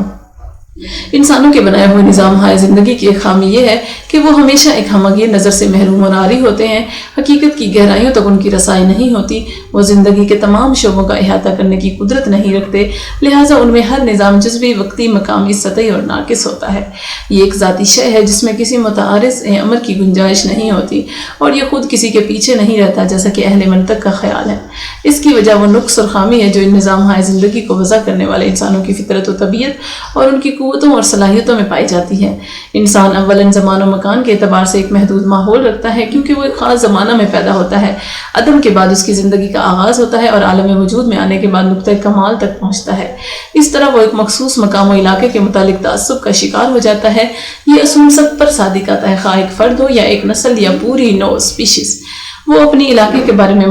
متعصب ہو جاتی ہے۔ جس طرح انسان ایک مخصوص زمانہ میں پایا جاتا ہے اور وہ اسی کے بارے میں بات کرتا ہے، اسی طرح اس کا وجود بھی اپنے مقام میں ہی پایا جاتا ہے اور وہ اس مقام سے ماورا کسی چیز کے بارے میں گفتگو نہیں کرتا۔ اس کی وجہ یہ ہے کہ وہ علم، تجربہ اور ادراک و شعور کے اعتبار سے ایک محدود ماحول رکھتا ہے۔ اس کا علم اس کی پیدائش کے بعد شروع ہوتا ہے، وہ صرف علم ہی حاصل کرتا ہے جو ایک مخصوص زمان و مکان میں اس کے محدود ماحول اور اس طرح اس کے محدود افعال کے ساتھ نسبت رکھتے ہوں۔ کیونکہ ان اعتبارات کے لحاظ سے محدود ماحول رکھنے کے علاوہ وہ اپنی فطری کمزوری، میلان طبع اور رغبت نفس کے تابع ہوتا ہے، اور سب سے بڑھ کر وہ اپنی خامی اور کم علمی اور بے خبری کے ہاتھوں بھی مجبور ہوتا ہے۔ انسان جبکہ وہ ایک خاص زمان و مکان میں مقید ہو اور اس کی قوتیں اور صلاحیتیں بھی محدود ہوں، جب کبھی بذات خود اپنا اعتقادی نظریہ وضع کرنا چاہتا ہے یا حقیقی زندگی کا دستور العمل تیار کرتا ہے، تو اس کی فکر اس روش کی محکوم بن جاتی ہے جو اس کے تمام حالات و ظروف پر حکمرانی کرتی ہے۔ اس کی فکر جزوی ہو کر رہ جاتی ہے، وہ ایک جگہ اور زمانے کے لیے تو مناسب ہو سکتی ہے لیکن کسی دوسرے زمانے اور خطۂ ارضی کے لیے کارآمد اور مفید نہیں ہوتی ہے۔ وہ حال کے لیے درست ہو سکتی ہے لیکن مستقبل کے لیے نہیں۔ ایک سطح تک تو قابل عمل ہو سکتی ہے، دوسری سطح تک نہیں۔ اس سے بڑھ کر یہ فکر زندگی کے تمام زاویوں اور پہلوؤں، احوال و اطوار، عوامل و اسباب میں سے کسی ایک امر پر بھی بحث نہیں کرتی، کیونکہ یہ فکر سراسر ایک مخصوص زمان و مکان اور اسباب و علل کے تحت پروان چڑھتی ہے جو انسان کی اپنی ذات کی قوتوں اور صلاحیتوں اور اس کے فہم و ادراک کی رسائی سے باہر ہے۔ علاوہ بنی ذوف اور خواہشات نفس کے مختلف عوامل اس کی فکر کی تشکیل کرتے ہیں۔ یہ دو ایسے انسانی اسلوب ہیں جن کی جڑیں بڑی گہری ہیں۔ یہی وجہ ہے کہ انسانی فکر اور انسان کے بنائے ہوئے دستور العمل میں کمال اور ہمگیری کا پیدا ہونا کبھی ممکن نہیں ہوتا۔ یہ فکر جزوی اور عارضی ہوتی ہے، جزوی ہونے کی وجہ سے ناقص ہوتی ہے اور وقتی ہونے کی بنا پر وہ ایسے اضطراب کا شکار ہوتی ہے جس کے نتیجے میں اختلاف و خلفشار اور جدل و نزاع کے دوران انسان ایسے افکار کو تشکیل دیتا ہے اور ایسے اسلوب عمل کی صورت گری کرتا ہے جس میں وہ کسی دوسرے کو شریک و سہیم نہیں بناتا ہے۔ اس کی تصویر یورپ کی تاریخ میں بآسانی دیکھی جا سکتی ہے، لیکن جب اللہ تعالیٰ سارے معاملے کو اپنے ہاتھ میں لیتا ہے تو اعتقادی تصور اور اسی طرح زندگی بخش دستور العمل جس کا سوتا اس عقیدہ کے سرچشمے سے پھوٹتا ہے، ہر طرح کے نقص، ضعف اور تناقض سے جو بشریت کا خاصہ ہے پاک ہو جاتا ہے۔ اس طرح اسلامی نظام جس کا سرچشمہ اللہ تعالیٰ کی ذات اقدس ہے، ممتاز مقام رکھتا ہے جو انسان کے جملہ پہلوؤں اور انسان کے تمام خصائص اور اس کی ظاہری اور باطنی، مادی اور روحانی یا انفرادی اور اجتماعی ضروریات کے متعلق بڑی گہری اور کامل نظر رکھتا ہے، کیونکہ اللہ تعالیٰ انسان کا خالق اور اس کا رب ہے اور وہی اس کی جملہ خصوصیات اور حاجات کا احاطہ کر سکتا ہے۔ الا یعلم من خلق وهو اللطیف الخبیر، کیا جس نے پیدا کیا وہ نہیں جانے گا، حالانکہ وہ بڑا باریک بین اور باخبر ہے۔ اسلامی نظام وہ نظام ہے جو مادی پہلو سے بالاتر ہو کر ذہنی اور روحانی پہلو کی طرف رخ کرتا ہے، انسان کے اندر کے انسان پر اپنی مکمل توجہ مبذول کرتا ہے، اور یہ اندرونی انسان گوشت کا ایک لوتھڑا ہے۔ جب یہ درست ہو جاتا ہے تو سارا انسانی جسم صحیح رہتا ہے، اور جب اس میں فساد اور خرابی پیدا ہوتی ہے تو سارا جسم فساد کا شکار ہو جاتا ہے۔ گوشت کا یہ لوتھڑا انسان کا دل ہے۔ دل پروردگار کی ایک عظیم نعمت ہے، انسان اس کی بدولت احساس و شعور کی دولت سے مالا مال ہے۔ وہ قلبی بصیرت کے ذریعے ان چیزوں کا ادراک کر لیتا ہے جن کا ادراک انسان کی ظاہری آنکھیں نہیں کر سکتی، اور انسان ایسے حقائق کو سمجھ جاتا ہے جو منطق کی گرفت سے بالاتر ہیں۔ فَإِنَّهَا لَا تَعْمَى الْأَبْصَارُ وَلَكِنْ تَعْمَى الْقُلُوبُ الَّتِي فِي الصُّدُورِ، در حقیقت آنکھیں اندھی نہیں ہوتی بلکہ وہ دل اندھے ہو جاتے ہیں جو سینوں میں ہیں۔ یوم لا ينفع مال ولا بنون الا من اتى الله بقلب سلیم، اس دن نہ مال کوئی فائدہ دے گا نہ اولاد، ہاں جو شخص قلب سلیم کے ساتھ اللہ کے پاس حاضر ہوا وہ کامیاب ہوگا۔ ان فی ذلک لذکری لمن کان لہ قلب، اس میں عبرت کا سبق ہے اس شخص کے لیے جو دل بیدار رکھتا ہو۔ ان اللہ لا ينظر الی صورکم اموالکم ولکن ینظر الی قلوبکم اعمالکم، اللہ تعالیٰ تمہاری شکلوں اور تمہارے اموال کو نہیں دیکھتا بلکہ وہ تمہارے دلوں اور تمہارے اعمال کو دیکھتا ہے۔ یہ دل صرف اللہ تعالیٰ کی معرفت اور اس کی یاد اور اس پر مضبوطی سے کاربند رہنے سے ہی طمانینت اور سکینت حاصل کر سکتا ہے، اور وہ روح کو زندگی اور تازگی بخشنے والے جھونکوں سے اس وقت لطف اندوز ہوتا ہے جب وہ ایمان باللہ میں ریاض کرتا ہے۔ الذین آمنوا وتطمئن قلوبہم بذکر اللہ، الا بذکر اللہ تطمئن القلوب، یہ وہ لوگ ہیں جو ایمان لائے اور ان کے دل یاد الہی سے مطمئن ہے، خبردار دل یاد الہی سے ہی اطمینان پاتے ہیں۔ هو الذی انزل السکینۃ فی قلوب المؤمنین لیزدادوا ایمانا مع ایمانہم، اللہ جس نے مومنوں کے دلوں میں سکینت نازل فرمائی تاکہ وہ اپنے ایمان کے ساتھ ایک اور ایمان بڑھا لیں۔ اسلامی نظام وہ یکتائے روزگار نظام ہے جو انسان کی حقیقت کے علم اور اس کی فطرت کے اعتراف کی اساس پر قائم ہے، لہٰذا یہ نظام انسان کے اندر کی روحانی انسان قلب یا روح یا ضمیر کو تسلیم کرتا ہے اور خدا کے ذکر و شکر اور اس کی حسن عبادت کے ذریعے اس کی پیاس کی تسکین اور اس کی آرزو کی تکمیل کے لیے جد و جہد کرتا ہے اور اسے آخرت کی دائمی ابدی زندگی کا وعدہ کرتا ہے۔ چنانچہ اسلامی نظام دین اور دنیا کے درمیان ایک رشتہ قائم کرتا ہے، عقل اور قلب کو منور کرتا ہے اور کارخانوں کے ساتھ ساتھ مسجدیں بھی تعمیر کرتا ہے، فیکٹریوں کی چمنیوں کی طرح وہ مسجدوں کے مینار بھی بلند کرتا ہے۔ اسی طرح زندگی درجہ کمال حاصل کرتی ہے، اس میں توازن پیدا ہوتا ہے اور اس میں روح اور مادہ، اقتصاد اور عبادت اور دنیا اور آخرت سب دوش بدوش قدم ملا کر چلنے لگتے ہیں۔ رجال لا تلہیہم تجارۃ ولا بیع عن ذکر اللہ واقام الصلاۃ وایتاء الزکوٰۃ یخافون یوما تتقلب فیہ القلوب والابصار، ان مردوں کو تجارت اور خرید و فروخت اللہ کی یاد سے اور اقامت صلاۃ اور اداء زکوٰۃ سے غافل نہیں کر دیتی، جو اس دن سے ڈرتے رہتے ہیں جس میں دل اور آنکھیں الٹ جائیں گے۔ سطح زمین پر اور زیر زمین پر جو چیز سب سے قیمتی ہے وہ نہ گیہوں اور پھل ہے اور نہ پٹرول اور فولاد ہے اور نہ سیم و زر، بلکہ کائنات میں سب سے قیمتی چیز انسان ہے، وہ انسان جسے اللہ تعالیٰ نے کرامت و شرافت کی خلت سے نوازا ہے اور زمین پر اپنا خلیفہ بنایا ہے، وہ انسان جس نے کائنات کی ہر شے کو اپنی خدمت اور اپنے فائدہ کے لیے مسخر کیا ہے۔ پھر انسان کے اندر جو چیز سب سے زیادہ قدر و قیمت رکھتی ہے وہ اس کا جسد خاکی نہیں ہے اور نہ وہ گوشت پوست جو اس کا پیکر خاکی کا لباس ہے، اور نہ وہ اعصاب ہے جو اس جسد خاکی میں پھیلے ہوئے ہیں، اور نہ وہ خون ہے جو اس کی رگ و ریشہ میں رواں دواں ہے، کیونکہ اکثر حیوانات ایسے ہیں جن کا جسم انسان کے جسم سے بھی طاقتور ہے اور ضخیم بھی۔ انسان کے اندر جو چیز سب سے زیادہ قیمتی ہے وہ اس کی روح اور اس کا دل ہے، جس کی بدولت اللہ تعالیٰ نے اسے تمام مخلوقات پر امتیاز بخشا ہے اور اسے ایک سامان فراہم کیا ہے جو اس کا رشتہ آسمان سے جوڑ دیتا ہے اور اس کو اس کے رب کے قریب کر دیتا ہے، جس نے اس پر ہر وقت اپنی رحمتوں اور نعمتوں کے دروازے وا کیے ہوئے ہیں اور ان پر کوئی دربان متعین نہیں کیا ہے جو اس کے دروازے پر دستک دینے والے انسان کو واپس لوٹا دے یا اس کے در کے سوالی کو جھڑک دے۔ اس کے برعکس پروردگار کائنات اپنی کتاب مقدس قرآن حکیم میں فرماتا ہے وَإِذَا سَأَلَكَ عِبَادِي عَنِّي فَإِنِّي قَرِيبٌ، اور جب میرے بندے تم سے میرے بارے میں پوچھیں تو فرماتے ہیں کہ میں قریب ہی ہوں۔ اور پیغمبر اسلام کی حدیث قدسی میں ہے کہ اللہ تعالیٰ فرماتا ہے کہ میرا معاملہ اپنے بندے کے ساتھ اس کے ظن کے مطابق ہے، جب وہ مجھ سے رکھتا ہے میں اس کے ساتھ ہوتا ہوں، جب وہ مجھے یاد کرتا ہے، جب وہ مجھے اپنے دل میں یاد کرتا ہے تو میں بھی اس کو اپنے دل میں یاد کرتا ہوں، جب وہ مجھے اپنے ساتھیوں کے درمیان یاد کرتا ہے تو میں اسے اپنے ہم نشین فرشتوں کی جماعت میں یاد کرتا ہوں جو اس کے ساتھیوں سے بہتر ہیں، جب یہ ایک بلش تو میرے قریب آتا ہے تو میں ایک ہاتھ اس کے قریب آتا ہوں، جب وہ ایک ہاتھ میری طرف بڑھتا ہے تو میں دو ہاتھ اس کی طرف بڑھتا ہوں، اگر وہ میری طرف چل کر آتا ہے تو میں دوڑ کر اس کے پاس پہنچتا ہوں۔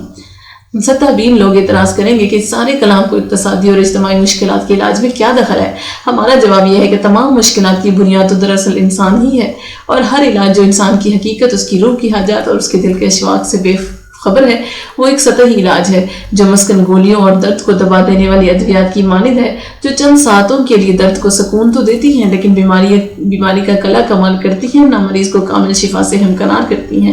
جو لوگ انسان پر محض ایک پیداواری حیوان اور اقتصادی مخلوق کی حیثیت سے نظر ڈالتے ہیں، جن کی ساری تگدوں کا محور اشیاء پیدا کرنا اور ان کو استعمال کرنا ہے، اور جس کی ساری توجہ کا مرکز کھانا پینا اور اشیاء سے زیادہ استفادہ ہے، وہ انسان سے بہت بے خبر ہیں۔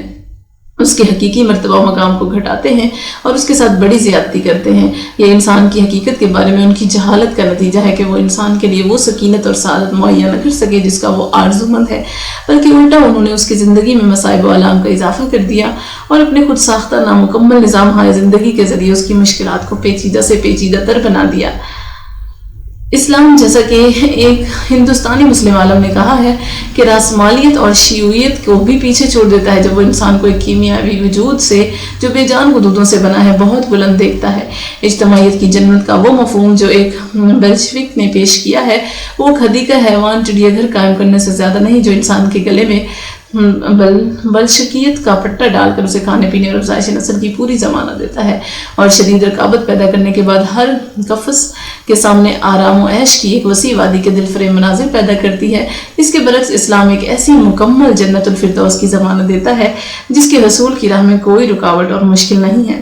جس فردوس کا ہم نے ذکر کیا ہے اس کا اعلان بعض ان عرب زعماء نے بھی کیا ہے جو آج کل انقلابی اشتراکی نظام کی طرف دعوت دیتے ہیں اور اس کو امت مسلمہ کی مشکلات کے علاج کے لیے حتمی اور لازمی تصور کرتے ہیں۔ یہاں پر میں ایک مرحوم مصری رہنما کی اس تحریر پر اکتفا کروں گا جو اس نے اپنی کتاب عدل اجتماعی اور حقوق فرد کے مقدمہ میں درج کی ہے، اور جو سلسلہ مضامین اخترنالک میں 1954 میں شائع ہوئی تھی۔ یہ مصری دانشور رقم تراز ہے کہ بعض لوگ اس طرف جھکاؤ رکھتے ہیں اور بعض اس طرف۔ آراء کی کثرت ہے اور مختلف مکاتب فکر باہم متصادم و متعارض ہیں، اذہان و قلوب باہمی کشمکش کا شکار ہیں، بے شمار گروہوں نے سر اٹھا لیا ہے اور ہر گروہ لوگوں کو اپنے مذہب و فکر کی طرف دعوت دیتا ہے، اور ہر گروہ کے فلاسفہ اور اہل فکر ایک نظام وضع کرنے میں مشغول ہے جو انسان کی مشکلات کو دور کر سکے اور اس کے مسائل کی گتھیوں کی عقدہ کشائی کر سکے۔ پھر ہم راسمالیت، اشتراکیت، نازیت، فاشیت، شیوعیت اور فوزیت اور لاقانونیت اور ایسے دیگر مادی فلسفہ ہائے زندگی کے متعلق سن رہے ہیں جن کا شمار ممکن نہیں، لیکن ان میں سے کوئی بھی فرد اور معاشرے کی مشکلات کا صحیح حل پیش نہیں کرتا ہے، کیونکہ فرد اور معاشرے کا مسئلہ پہلے انسانی مسئلہ ہے اور بعد میں مادی مسئلہ۔ لہٰذا اس مسئلے کے حل میں کا ایک ہی راستہ ہے کہ ہم لوگوں میں انسانی شعور کی تربیت کریں اور ان میں انسانی اخوت کے رشتوں کو مضبوط اور مستحکم بنائیں۔ ہم عرب اور دنیا کے اس جانب کے مسلمان وہ کشمکش دیکھ رہے ہیں جو ان خود ساختہ نمادی نظام ہائے فکر و عمل کے مابین برپا ہیں، اور ان مذاہب و فکر و عمل کے گرد مختلف قوموں اور حکومتوں کے درمیان جو مارکے برپا ہیں وہ بھی ہماری نظروں کے سامنے ہیں۔ ہمیں ان مذاہب اور ان کے علمبردار حکومتوں اور قوموں پر سخت تعجب ہے، کیونکہ فرد اور جماعت کے جس مسئلے نے یورپ کے تمام فلاسفہ اور مفکرین کو صدیوں سے حیرت میں ڈالا ہوا ہے، اس نے ہمارے ممالک میں 1300 سال قبل ہی صحیح حل پا لیا تھا جب حضرت محمد بن عبداللہ صلی اللہ علیہ وسلم پر قرآن کا نزول ہوا، جس نے انسانی اخوت کی طرف دعوت دی اور بڑی وضاحت کے ساتھ عدل اجتماعی کو بیان کیا، جس کی اساس باہمی محبت و شفقت اور اخوت پر مبنی باہمی کفالت اور اثار و قربانی پر رکھی گئی ہے۔ ان اللہ یامر بالعدل والاحسان وایتاء ذی القربى وینہی عن الفحشاء والمنکر والبغی۔ اللہ عدل، احسان اور رشتہ داروں کی مدد کا حکم دیتا ہے اور فحش کاموں، بری باتوں اور ظلم سے منع کرتا ہے۔ یہی حقیقی نظام ہے، چنانچہ فلاسفہ اور اہل فکر کو اپنی بے سود جدوجہد سے دستکش ہو جانا چاہیے اور آج کے بعد فرد اور جماعت کی مشکلات و مسائل کے حل کے لیے کسی دوسرے نظام کی تلاش ترک کر دینی چاہیے۔ ہمارے پاس ان مسائل کا حقیقی حل موجود ہے۔ سب سے پہلا حل جو ہمارے نبی عربی صلی اللہ علیہ وسلم پر 1400 سال پہلے بذریعہ وحی نازل ہوا تھا، اور یہی انسان کی مشکلات کا آخری حل ہے۔ کاش میں سمجھ سکتا کہ اس کلام میں جو زندگی سے ڈھلتا ہے اور جس کی اصل پاکیزہ ہے، اشتراکی نظام کی حتمیت، انقلابی تبدیلی کی ضرورت، وسائل پیداوار پر مکمل کنٹرول، رجعیت کے خاتمے کا تصور کہاں پایا جاتا ہے، اور اسے یہ نتیجہ کیسے اخذ کیا جا سکتا ہے کہ ترقی کا صحیح لائحہ عمل تیار کرنے کے لیے سائنٹیفک اشتراکیت یعنی مارکسیت ہی مناسب فارمولہ ہے اور دوسرا کوئی نظام قطعاً مطلوبہ ترقی حاصل کرنے کے قابل نہیں۔ مختلف طبقوں کے درمیان جو طبعی اور ناگزیر تصادم پایا جاتا ہے اسے نہ نظر انداز کیا جا سکتا ہے، نہ اس کا انکار ممکن ہے۔ کیا تمہارے خیال میں سائنٹیفک اشتراکیت نے، جسے ایک متشدد یہودی مارکس نے پیش کیا تھا، اس اولین نظام کو منسوخ کر دیا ہے جو آج سے 1400 برس پہلے ہمارے نبی رحمت صلی اللہ علیہ وسلم پر ذریعہ وحی نازل ہوا تھا؟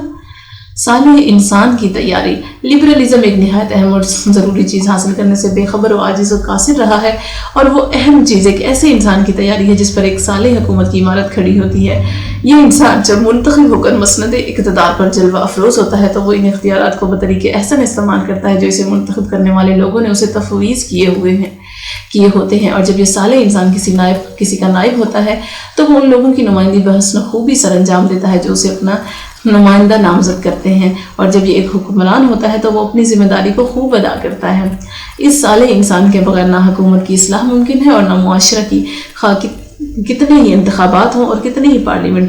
پارلیمنٹیں قائم ہو جائے۔ یہی وجہ ہے کہ بیشتر مورخین و مفکرین کی نظر میں جمہوریت محض ایک وہم ہے، حتیٰ کہ جان جاک روسیو کا قول ہے کہ حقیقی جمہوریت کسی انسان کی حکومت نہیں بلکہ بہت سے خداؤں کی حکمرانی ہے۔ جاک مارٹیان کہتا ہے کہ جدید جمہوریتوں کا المیہ یہ ہے کہ وہ جمہوریت قائم کرنے میں کامیاب نہیں ہو سکی ہیں۔ جمہوریت جس حقیقت کا ادراک کرنے سے غافل اور عاجز رہی ہے، اشتراکیت بھی اگر اسے سمجھنے میں جمہوریت سے زیادہ غافل و عاجز نہیں رہی تو کم از کم اس سے بے خبر ضرور رہی ہے، یا اس کو سمجھنے پر قادر نہیں رہی ہے۔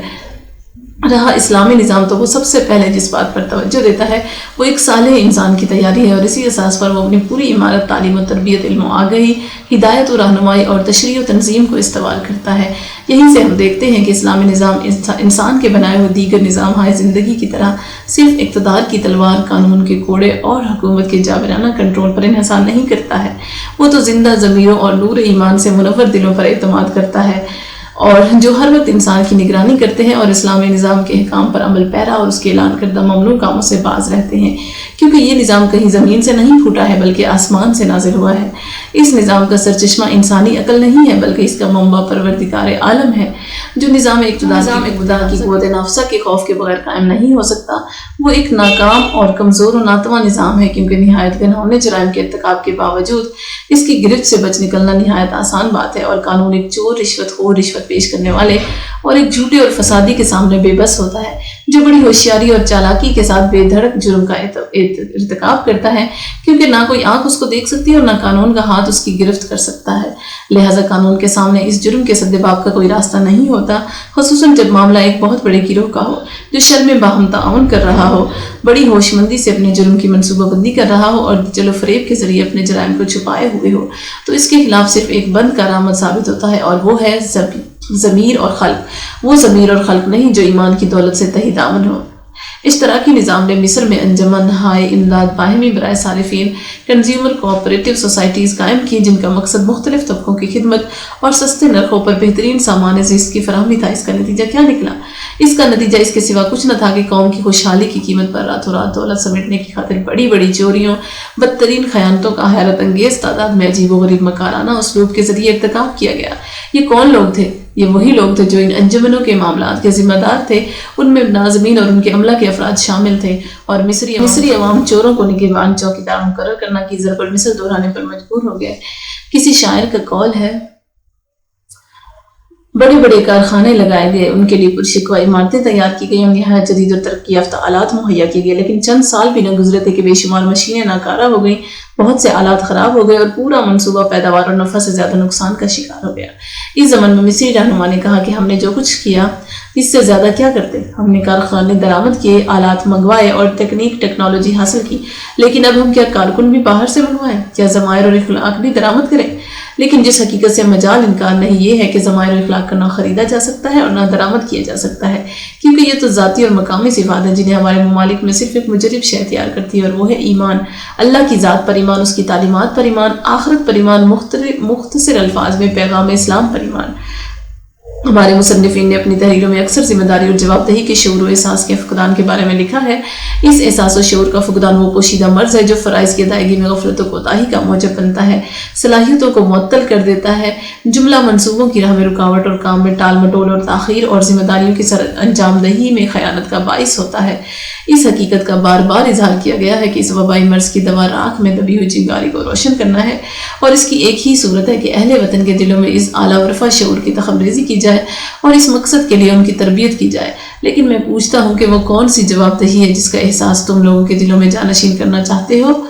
کیا یہ وطن، معاشرہ یا تاریخ کے سامنے جواب دہی ہے؟ یہ شیریں عبارات اور تحریریں کس قدر حسین و جمیل ہیں جو ہمارے کانوں سے ٹکراتی رہتی ہیں، لیکن وہ ہمارے دلوں میں طہارت، دیانت، امانت، شرافت اور اخلاقی حسن پیدا نہیں کرتی ہیں۔ ایک عام اور معمولی فرد کے حوالے سے وطن، معاشرہ اور تاریخ کی کیا حیثیت ہے؟ یہ صرف خالی الفاظ ہیں جن کا نہ کوئی مفہوم ہے نہ کوئی اثر۔ بعض لوگ کہتے ہیں کہ عین ممکن ہے کہ یہ چیزیں انتظامی اور عدالتی اداروں میں ٹھوس اور محسوس صورت اختیار کر لیں، جو ہر عمل پر کڑی نظر رکھتے ہیں اور ہر اس آدمی سے باز پرس کرتے ہیں جو اپنی ذمہ داری ادا کرنے میں کوتاہی دکھاتا ہے، صرف دولت میں اسراف سے کام لیتا ہے اور کوئی رکاوٹ یا رخنہ پیدا کرتا ہے۔ لیکن کیا اتنی بات کافی ہے جبکہ لوگوں کے اندر شاطر ذہین لوگ ہمیشہ موجود ہوتے ہیں جو ہر کام کو پوری تیاری اور منصوبہ بندی سے کرتے ہیں، ہر سوال کا جواب تلاش کر لیتے ہیں، اپنے جرم کے تمام نشانات کو مٹا دیتے ہیں، نیز حقائق کو مسخ کرنے، کذب بیانی سے کام لینے کی گنجائش ہوتی ہے اور اپنی ذمہ داری دوسروں پر ڈالنے کا کھلا موقع موجود ہوتا ہے، خصوصاً جب معاملے کی پشت پر ایک پورا گروہ سرگرم عمل ہو جو باقاعدہ منصوبہ بندی کرتا ہو اور اس کو عملی جامہ پہنانے کا اہتمام کرتا ہو۔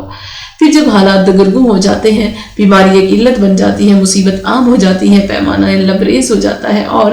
گرد و پیش فساد بدترین شکل اختیار کر لیتا ہے، تو اس وقت انسان کو بڑی مشکل اور دقت کا سامنا کرنا پڑتا ہے جو جڑوں کی بجائے شاخوں کی اصلاح کرنا چاہتا ہے۔ متحدہ عرب جمہوریہ کے گورنر نے اپنے وزیر بلدیات سے مطالبہ کیا کہ جو افراد آبادکاری کے مسئلے کے ذمہ دار ہیں ان کو اس کی نگرانی میں دے دیا جائے، کیونکہ ان کے بارے میں شکایات کی تعداد بہت بڑھ گئی ہے اور ان کے متعلق خیانت کا چرچا عام ہو گیا ہے۔ وزیر نے گورنر کو بڑی وضاحت کے ساتھ کہا کہ جب ہر کہیں ایسا ہی بگاڑ پایا جاتا ہے تو پھر آپ دیانت دار اور بے داغ افراد کہاں سے لائیں گے؟ لہٰذا ضروری ہے کہ قیامت کے دن اللہ تعالیٰ کے روبرو جواب دہی کے احساس و شعور کا بیج دلوں میں بویا جائے۔ یہی ایک واحد طریقہ ہے جو مفید ہے اور جو پاکیزہ ضمیر اور بیدار دل پیدا کرتا ہے۔ اس کے بغیر معاشرہ کو قانون کی سیادت و فرمانروائی کے ذریعے مستحکم بنانے کے لیے کوئی چارہ کار نہیں ہے، اور قانون کی حکمرانی صرف اخلاق کی سیادت و فرمانروائی کے ذریعے ہی ممکن ہے، اور اخلاق کی اصلاح گہرے ایمان کی بدولت ہی ممکن ہے۔ امت کی زندگی میں استقرار اور طمانینت کا حصول ذیل میں اسلامی نظام زندگی کے چند نمایاں اوصاف بیان کیے جاتے ہیں۔ پہلا، اسلام ایک ایسا نظام زندگی ہے جو امت مسلمہ کو استقرار اور طمانینت کی دولت سے مالا مال کرتا ہے، اس کی زندگی کو ایک طاقتور، مضبوط اور غیر متزلزل ستون پر مستحکم کرتا ہے، کیونکہ یہ اللہ تعالیٰ کا بنایا ہوا نظام ہے اور آسمانی وحی کے ذریعے نازل ہوا ہے۔ اس لیے یہ مختلف مذاہب اور رجحانات و میلانات کے مابین موجود اضطراب اور تصادم سے محفوظ ہے۔ یہ نہ دائیں جانب جھکتا ہے، نہ بائیں جانب، نہ اس فوجی کیمپ کی طرف مائل ہے، نہ اس فوجی کیمپ کی طرف۔ یہ ایک واحد نظام ہے جسے امت مسلمہ کے تمام طبقات قبول کرتے ہیں اور جس کا برضا اور رغبت استفیال کرتے ہیں، کیونکہ اس کا سرچشمہ امت کی روح ہے، یہ اس کے عقیدہ و نظریہ سے میل کھاتا ہے، یہ اس کی اپنی زمین سے پھوٹتا ہے، اس کے اپنے جذبات و احساسات سے ہم آہنگ ہے، اس کو امت مسلمہ پر باہر سے مسلط نہیں کیا جاتا اور نہ امت کے لیے یہ کوئی غیر مانوس چیز ہے۔ یہی وجہ ہے کہ اس میں دشمنی، نفرت و حقارت و تصادم اور غم و غصہ کے وہ جذبات نہیں پائے جاتے جن کا سامنا مشرق یا مغرب سے درآمد کردہ کسی بھی غیر اسلامی نظام کو کرنا پڑتا ہے۔ یہ غیر اسلامی نظام امت پر اس کی پسند اور رضا کے ساتھ نہیں، بلکہ قوت کی دلیل اور اقتدار کی قوت کے بل بوتے پر اور اپنے احکام نافذ کرتا ہے۔ اسی لیے وہ مختلف گروہوں اور ارباب اقتدار کے درمیان نفرت، کشمکش، تلخی اور خونریز تصادم کا باعث بنتا ہے، اور مختلف گروہوں کی اکثریت آتش و آہن کی قوت کے سامنے سر جھکا دیتی ہے اور مجبوراً اس کڑوی گولی کو نگل لیتی ہے، لیکن نفرت اور دشمنی کا لاوا اندر ہی اندر پکتا رہتا ہے، اور قلیل یا طویل کچھ عرصے بعد نفرت و دشمنی کا یہ آتش فشاں پھٹ پڑتا ہے اور یہ لاوا اپنے راستے میں حائل ہر چیز کو جلا کر خاکستر بنا دیتا ہے۔ مسلسل اقتصادی جھٹکوں، مستقل اجتماعی پریشانیوں، پے در پے سیاسی بے چینیوں اور یکے بعد دیگرے فوجی انقلابوں کا راز یہی جبر و اکراہ ہے۔ ان فوجی انقلابات کی وجہ سے اکثر بلاد اسلامیہ کو خون کے دریا میں نہانا پڑا، بے شمار انسانی کھوپڑیوں کے پل عبور کرنے پڑے اور لاتعداد لاشوں کے ڈھیروں پر سے گزرنا پڑا۔ یہ وہ لوگ ہیں جنہیں یا تو ہلاک کر دیا گیا یا جیلوں میں ٹھونس دیا گیا، ان کو ان کے مناصب جلیلہ سے سبکدوش کر دیا گیا، یا ان کو اپنے وطن کی رہنمائی اور قوم کی ترقی میں شرکت کی بنیادی حق سے محروم کر دیا گیا۔ ہمارا حال یہ ہو گیا کہ ہم ہر روز صبح کی نشریات میں ایک نئے انقلاب کی توقع کرنے لگے ہیں جو ایک جماعت کو تباہ و برباد کر کے دوسری جماعت کو مسند اقتدار پیش کرتا ہے۔ یہ انقلابی جماعت تھیٹر کی سٹیج پر ایک ڈرامہ، لادین مادہ پرست قومیت کا ڈرامہ مکمل کرنے کے لیے اٹھتی ہے۔ چہروں اور ناموں کے سوا کوئی تبدیلی رونما نہیں ہوتی، البتہ ڈرامہ کا انداز اور تماشائیوں کو حیرت زدہ کرنے کا طریقہ تھوڑا سا بدل دیا جاتا ہے۔ تھوڑے عرصے کے بعد ہم ایک ایسے انقلاب کی خبر سنتے رہتے ہیں جو ناکامی سے دوچار ہو گیا ہوتا ہے، یا کسی ایسی سازش کی خبر سنتے ہیں اور کبھی سچی اور کبھی جھوٹی ثابت ہوتی ہے۔ اس طرح کی شوشوں کا مقصد ہزاروں لاکھوں افراد پر جبر و ظلم کا جواز پیدا کرنا اور ان کے لیے تعذیب و اذیت کے علاوہ کو بھڑکانا اور ان کے کھالوں پر چابکوں اور لوہے کے گرم سلاخوں سے نقش و نگار بنانا ہوتا ہے۔ ان لوگوں کے مسائل پر زیادہ عرصہ گزرنے نہیں پاتا کہ ایک دوسرے گروہ کی گرفتاری اور ایک نئی سازش کے انکشاف کا اعلان ہو جاتا ہے، اور ان لوگوں کو بھی تعذیب کے انہی مراحل سے گزرنا پڑتا ہے جن سے ان کے پیشرو دوچار ہو چکے ہوتے ہیں۔ یہ سلسلہ اسی طرح جاری رہتا ہے اور انقلابات کی چکی اسی طرح چلتی رہتی ہے، لیکن یہ چکی گیہوں نہیں انسانوں کو پیستی ہے اور ان کی آزادی، ان کے امن اور ان کی خوشحالی کو غارت کر کے رکھ دیتی ہے۔ عالم اسلام اس مصیبت اور عذاب سے اس وقت تک نجات حاصل نہیں کر سکتا جب تک اس کے حکمران امت مسلمہ کی مشکلات کا حل اسلام کی شرائع مستقیم اور اسلامی شریعت کو چھوڑ کر غیر اسلامی نظام زندگی میں تلاش کرتے رہیں گے، کیونکہ اس طرح وہ ایک وادی میں اور ان کی قوم کسی دوسری وادی میں سرگرداں رہے گی۔ بس جس امر میں کوئی اختلاف نہیں وہ یہ ہے کہ ان گروہوں کا خام مال اور ان کی زمین اسلامیت ہے۔ جب کبھی یہ لادین ارباب اقتدار اس حقیقت کو چھپانے یا قوت اور پروپیگنڈا کے ذریعے اس کی بے خبری کرنے کی کوشش کرتے ہیں تو وہ کبھی کامیابی سے ہمکنار نہیں ہوتے، اور فتح و نصرت ہمیشہ لوگوں کی فطرت اور ان کے مزاج ہی کا مقدر ہوتی ہے، جیسا کہ ہم نے انڈونیشیا میں دیکھا ہے۔ انڈونیشی انقلاب سکانوں کی اشتراکی نظریات اور اس کے کمیونسٹ اعوان و انصار کے خلاف تھا، جنہوں نے انتہائی درجے کی قوت حاصل کر لی تھی۔ اسی طرح وہ انقلاب بھی ہمارے سامنے ہے جو سوڈانی قوم اور فوج نے مل کر کمیونسٹ حکومت کے خلاف برپا کیا، جو 3 دن سے بھی زیادہ دیر تک قائم نہ رہ سکی تھی۔ یہ اس حقیقت کی واضح دلیل ہے کہ مسلمانوں کی نظر میں اسلام ہر اس نظریہ اور نظام سے طاقتور ہے جو ان پر باہر سے لا کر ٹھونسا جاتا ہے۔ یہ وہ ناقابل تردید حقیقت ہے جس کی تائید غیر ملکی ناقدین و مبصرین اور مغربی مورخین نے ہر اسلامی ملک کے حوالے سے کی ہے، جیسا کہ برنارڈ لوئس اپنی کتاب میں لکھتا ہے۔ حتیٰ کہ ترکی میں بھی جو ایک لادین مغربی معاشرہ ہے، کمال اتاترک کا قائم کردہ جمہوری معاشرہ، ایسی دینی تحریکیں اٹھتی رہی ہیں جو کمال اتاترک کے انقلاب کے خلاف سرگرم عمل رہی ہیں اور ان کی قیادت درویش منش لوگوں کے ہاتھ میں رہی ہے۔ ان تحریکوں میں علماء دین شریک نہ تھے کیونکہ وہ تو سرکاری ملازم اور وظیفہ خوار تھے۔ خود اتاترک کی زندگی میں ہی ایک نقش بندیہ تحریک اٹھی جس نے دین کے خلاف اٹھنے والی سنگینوں پر اپنے سر رکھ دیے۔ جب اس کے لاتعداد کارکنوں، حامیوں اور جان فروشوں نے مسلح انقلاب کی قیادت کی، جس میں سب سے اہم مسلح انقلاب 1925 عیسوی میں جنوب مشرق منطقہ میں 1930 میں مینیمن میں برپا ہوا۔ جہاں تک دور حاضر کا تعلق ہے، ہمیں یہ جانی تحریک اور نوری تحریک نظر آتی ہے۔ یہ دونوں تحریکیں کمال اتاترک کے انقلاب کے خلاف لوگوں کو دعوت دیتی تھیں، لیکن ابھی انہوں نے ہتھیار نہیں اٹھائے تھے۔ بعد کے سال ظاہر کرتے ہیں کہ دینی تنظیمیں دوسرے ملکوں میں بھی ہیں، اور اس زمن میں جو بات غیر مشکوک تھی وہ یہ تھی کہ یہ تنظیمیں خفیہ طور پر کام کر رہی تھیں، اور انہوں نے دیکھا کہ اسلامی معاشروں کی محنت کار طبقوں کی اکثریت کے نزدیک ایک پسندیدہ آواز ہے، حتیٰ کہ حکومتوں نے باوجود یہ کہ وہ لادینیت کی علمبردار تھیں، اپنی بعض مصلحتوں کے تحت اپنے آپ کو اسلامی احساسات و جذبات اور تعلقات کا احترام کرنے پر مجبور پایا۔ چنانچہ عدنان مندریس سے پہلے ترکی میں رجت پسندی کو اپنانے کی کوشش اور متحدہ عرب جمہوریہ میں معتمر اسلامی کا قیام دونوں اس کی بہترین مثالیں ہیں۔ ہاں، واقعی ترکی میں اسلامی تحریک کا گلا گھونٹنے کی گھناؤنی سازش کے باوجود وہاں یہ تحریک تمام قومی تحریکوں سے زیادہ مؤثر اور طاقتور ہے۔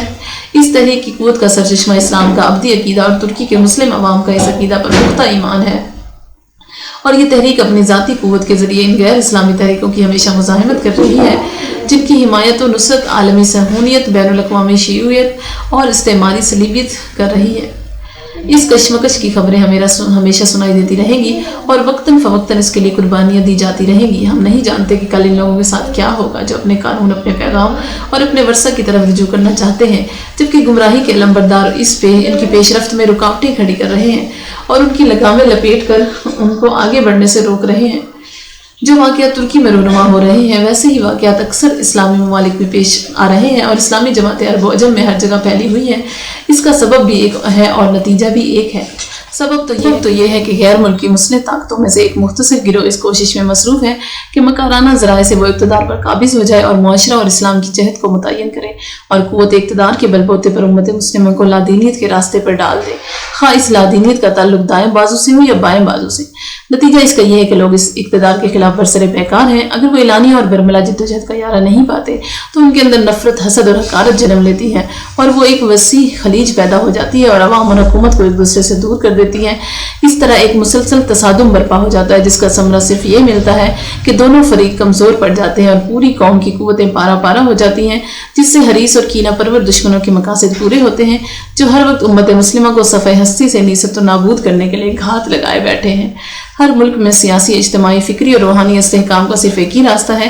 کہ امت مسلمہ اپنے ورثہ سے مدد حاصل کرے جس کی بنیادیں بڑی گہری ہیں اور جس پر اس کی حیات نو کی عمارت تعمیر کی جائے گی۔ اپنے حال کا رشتہ اپنے ماضی سے استوار کرے اور اپنی جڑوں اور فطرت سے کنارہ کشی اختیار نہ کرے، خصوصاً جب اس امت کا ورثہ اپنی رفت، اپنے کمال، اپنی ہماگیری اور اپنے توازن کے اعتبار سے امتیازی شان کا حامل ہو، کیونکہ اس کی اصول کسی انسانی ذہن کی اختراع نہیں ہے بلکہ ان کا منبع خدا لطیف و خبیر کی وحی ہے، وہ خدا جو نہ راہ راست سے بھٹکتا ہے، نہ خطا و نسیان میں مبتلا ہوتا ہے۔ اگر امت مسلمہ یا زیادہ صحیح اور جامع الفاظ میں اس کے رہنما و قائد، جن کے ہاتھ میں امت کی زمام کار ہے، اپنے اصولوں سے دستکش ہونے، اپنی جڑوں سے رشتہ توڑنے اور اپنے ورثہ کو نظر انداز کرنے کا فیصلہ ہی کر لے تو ان کا ایسے انتشار کا شکار ہو جانا لازمی ہے جو کہیں نہیں رکتا، اور وہ ایک ایسے اضطراب سے دوچار ہو جائیں گے جو کہیں ختم نہیں ہوتا۔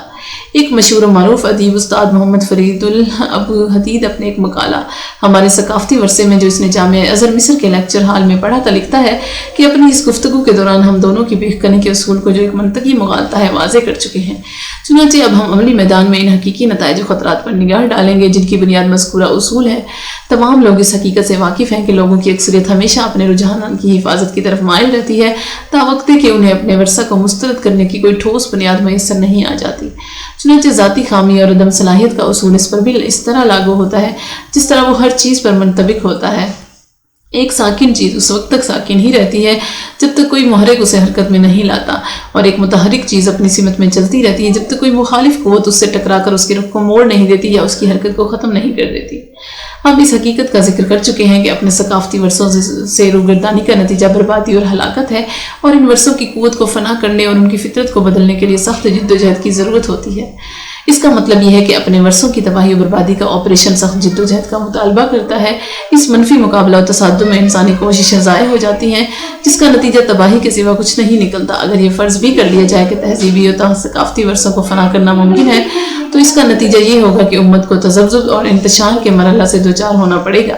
جس میں معاشرہ اپنے مقدس شعار پر ایمان کھو دیتا ہے اور جس میں سارے معیارات ختم ہو جاتے ہیں۔ پھر یہ منفی جد و جہد کسی نئی عمارت کی تعمیر بھی تو نہیں کرتی جو ان تباہ شدہ مقدس شعار کی جگہ لے سکے۔ ہر سو انتشار کے سوا اس کا کیا نتیجہ برآمد ہوتا ہے؟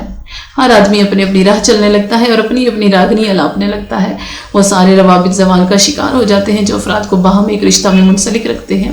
ان کے باہمی تعلقات یا ان کے اور معاشرہ کے باہمی تعلقات جس میں وہ زندگی گزارتے ہیں محدود ہو جاتے ہیں۔ اس حالت کا ایک ہی علاج ہے کہ قوت و اقتدار کسی ایک فرد یا افراد کے کسی ایک جماعت کے ہاتھ میں نہ رہنے دیے جائے جو دوسرے افراد سے ان کی آزادیاں چھین لے، بلکہ ایک پورے معاشرے کے سپرد کر دیا جائے تاکہ انتشار و اضطراب میں مبتلا معاشرے کے وجود کی حفاظت کی جا سکے۔ اس کی مثالیں ہم سے دور نہیں ہیں۔ بعض اسلامی ممالک اس خطرہ کا سامنا کر چکے ہیں اور اس سے زیادہ سخت آلام و مصائب برداشت کرتے رہیں گے۔ چنانچہ ان صلاحیتوں کی سلامتی اور بقا ان ثقافتی ورثوں کو نیست و نابود کر دینے میں نہیں ہے جنہوں نے ماضی میں امت مسلمہ کے وجود کی حفاظت کی ہے، بلکہ اس ورثے کو اثر نو اس حد تک اپنانے میں ہے جس حد تک وہ جدید زندگی کے حالات کے مطابق ہوں۔ عصر جدید کے تقاضوں کو پورا کرنے کی صلاحیت اس کے صاف و شفاف جوہر میں موجود ہے۔ پھر تاریخ ہمیں بتاتی ہے کہ جو قومیں اس قسم کے مصائب و مشکلات میں مبتلا رہتی ہیں ان کی سرگرمیوں کا کوئی مثبت نتیجہ برآمد نہیں ہوتا، بلکہ تھوڑے ہی عرصے بعد ان کی غلطی ان پر واضح ہو جاتی ہے اور وہ نئی زندگی پانے کے لیے اپنے انہی فرسودہ ورثوں کی طرف رجوع کرنے پر مجبور ہو جاتی ہیں جن کو انہوں نے پس پشت ڈال دیا تھا۔ لیکن افسوس یہ ہوش بڑی دیر بعد آتا ہے کیونکہ احیاء تجدید کی یہ قوت عمل انہدام اور اس کے نتیجے میں پیدا ہونے والے اقتدار کے دوران ہی ہلاک ہو چکی ہوتی ہے۔ یہ بحث آفتاب کی طرح روشن اور واضح ہے، اور ترکی اس کی واضح اور قریب ترین مثال ہے جو کبھی مشرق وسطیٰ میں سب سے طاقتور اور بڑی سلطنت تھی۔ کمال اتاتürk کی لادین جمہوریت نے اسے کیا دیا؟ مغربی تہذیب کے در پر جبہہ سائی کرنے، مغربی فکر کی چوکھٹ کی خاک چاٹنے اور اسلامی ثقافت اور شریعت کو پایہ حقارت سے مسترد کر دینے سے ترکی کو کیا ملا؟ ترکی نے نصف صدی تک اقتصادی اور ٹیکنالوجی کے لحاظ سے کوئی قابل ذکر ترقی نہیں کی، اور فوجی اور سیاسی میدان میں بھی وہ مغربی فوجی بلاک کا دم چھلا بن کر رہا۔ وحدت و اخوت امت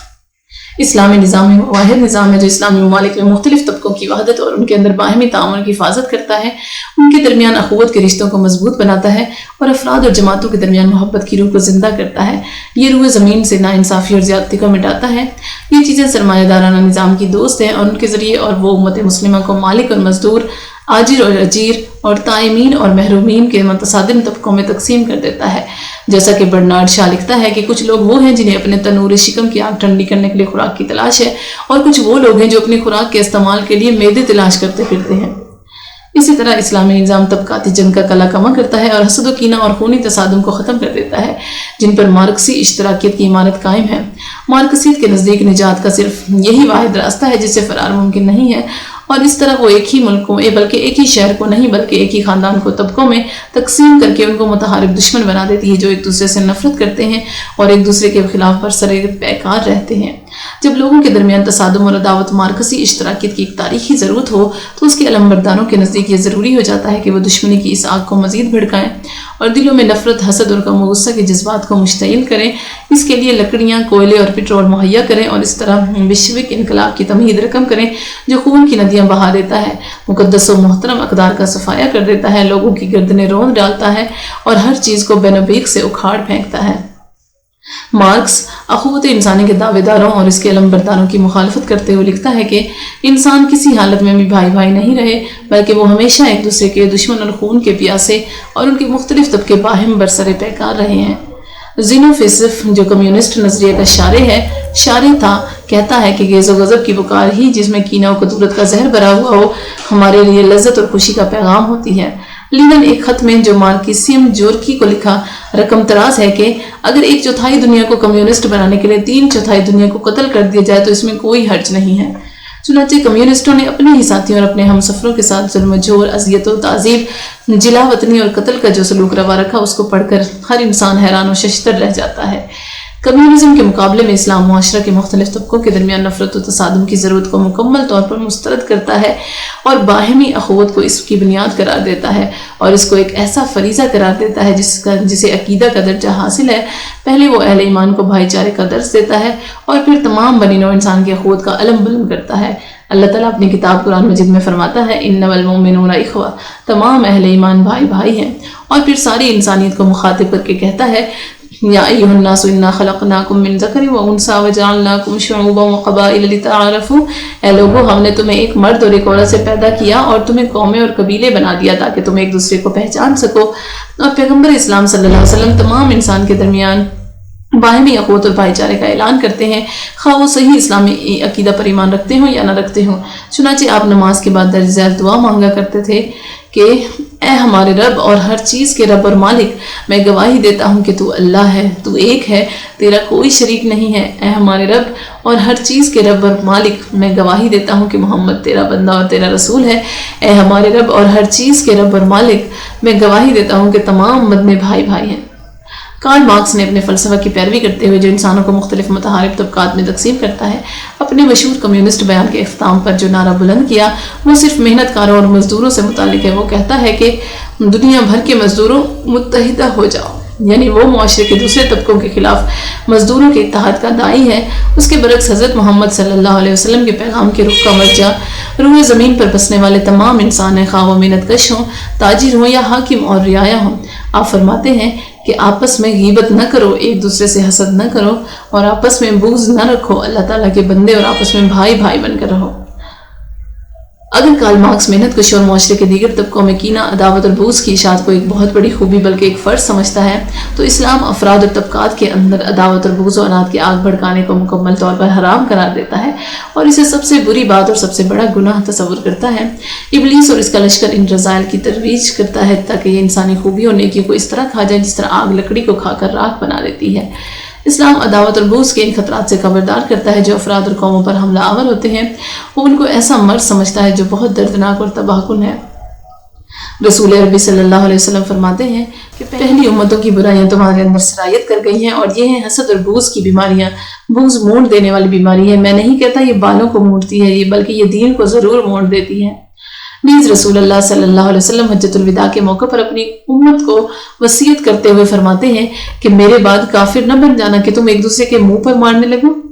چونکہ اسلام انسانوں کے درمیان کنبہ، بغض، کینہ، بغض اور نفرت اور تصادم کو بھڑکانا کلی طور پر حرام ٹھہراتا ہے، اسی لیے وہ نزاع کو ختم کرنے، عداوت کے شیطان کو بھگانے، بغض کی جگہ محبت کے بیج بونے، لڑائی جھگڑے کی جگہ اتحاد و یگانگت پیدا کرنے، نزاع کی تپش کی جگہ سلامتی کی ٹھنڈی چھاؤں فراہم کرنے کے لیے پوری قوت سے جد و جہد کرنے کو واجب ٹھہراتا ہے۔ قرآن کریم میں اللہ ارشاد باری تعالیٰ ہے کہ فاتقوا اللہ واصلحوا ذات بینکم واطیعوا اللہ ورسولہ ان کنتم مؤمنین، بس اللہ سے ڈرو، آپس میں صلح سے رہو اور اللہ اور اس کے رسول کی اطاعت کرو اگر تم واقعی مومن ہو۔ لا خیر فی کثیر من نجواہم الا من امر بصدقۃ او معروف او اصلاح بین الناس ان لوگوں کی خفیہ سرگوشیوں میں کوئی بھلائی نہیں ہوتی۔ ہاں، جس نے پوشیدہ طور پر صدقہ یا کسی نیک کام کی تلقین کی یا لوگوں میں اصلاح کی بات کی تو یہ اچھی بات ہے۔ انما المؤمنون اخوۃ فاصلحوا بین اخویکم واتقوا اللہ لعلکم ترحمون۔ اہل ایمان آپس میں بھائی بھائی ہیں، بس اپنے بھائیوں میں صلح کراؤ اور اللہ سے ڈرو، شاید تم پر رحم کیا جائے۔ رسول اللہ صلی اللہ علیہ وسلم کا فرمان ہے کہ کیا میں تمہیں وہ عمل نہ بتاؤں جو اجر و ثواب میں نماز، روزہ اور زکوٰۃ کے مرتبہ سے بھی افضل ہے؟ صحابہ نے عرض کیا؟ ہاں یا رسول اللہ، بتائیے۔ آپ صلی اللہ علیہ وسلم نے فرمایا، وہ دو مسلمانوں کے درمیان صلح کرانا ہے، کیونکہ دو مسلمانوں کے درمیان فساد ڈالنا موڑ دینے والی بیماری ہے۔ میں نہیں کہتا کہ یہ فساد ڈالنا بال موڑتا ہے، لیکن وہ دین کو ضرور موڑ ڈالتا ہے۔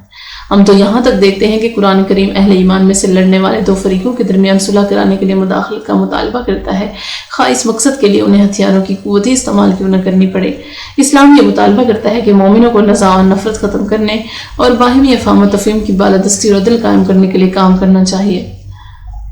وَإِن طَائِفَتَانِ مِنَ الْمُؤْمِنِينَ اقْتَتَلُوا فَأَصْلِحُوا بَيْنَهُمَا فَإِن بَغَتْ إِحْدَاهُمَا عَلَى الْأُخْرَى فَقَاتِلُوا الَّتِي تبغي حتى تفيء إلى أمر الله فإن فاءت فأصلحوا بينهما بالعدل وأقسطوا إن الله يحب المقسطين إنما المؤمنون إخوة فأصلحوا بين أخويكم۔ اگر مومنوں کے دو گروہ آپس میں لڑ پڑیں تو ان کے درمیان صلح کرا دو، پھر اگر ان میں سے ایک گروہ دوسرے گروہ پر زیادتی کرے تو تم زیادتی کرنے والے گروہ سے لڑو یہاں تک کہ وہ اللہ کے حکم کی طرف پلٹ آئے۔ اگر وہ پلٹ آئے تو ان دونوں کے درمیان عدل کے ساتھ صلح کرا دو اور انصاف سے کام لو۔ اگر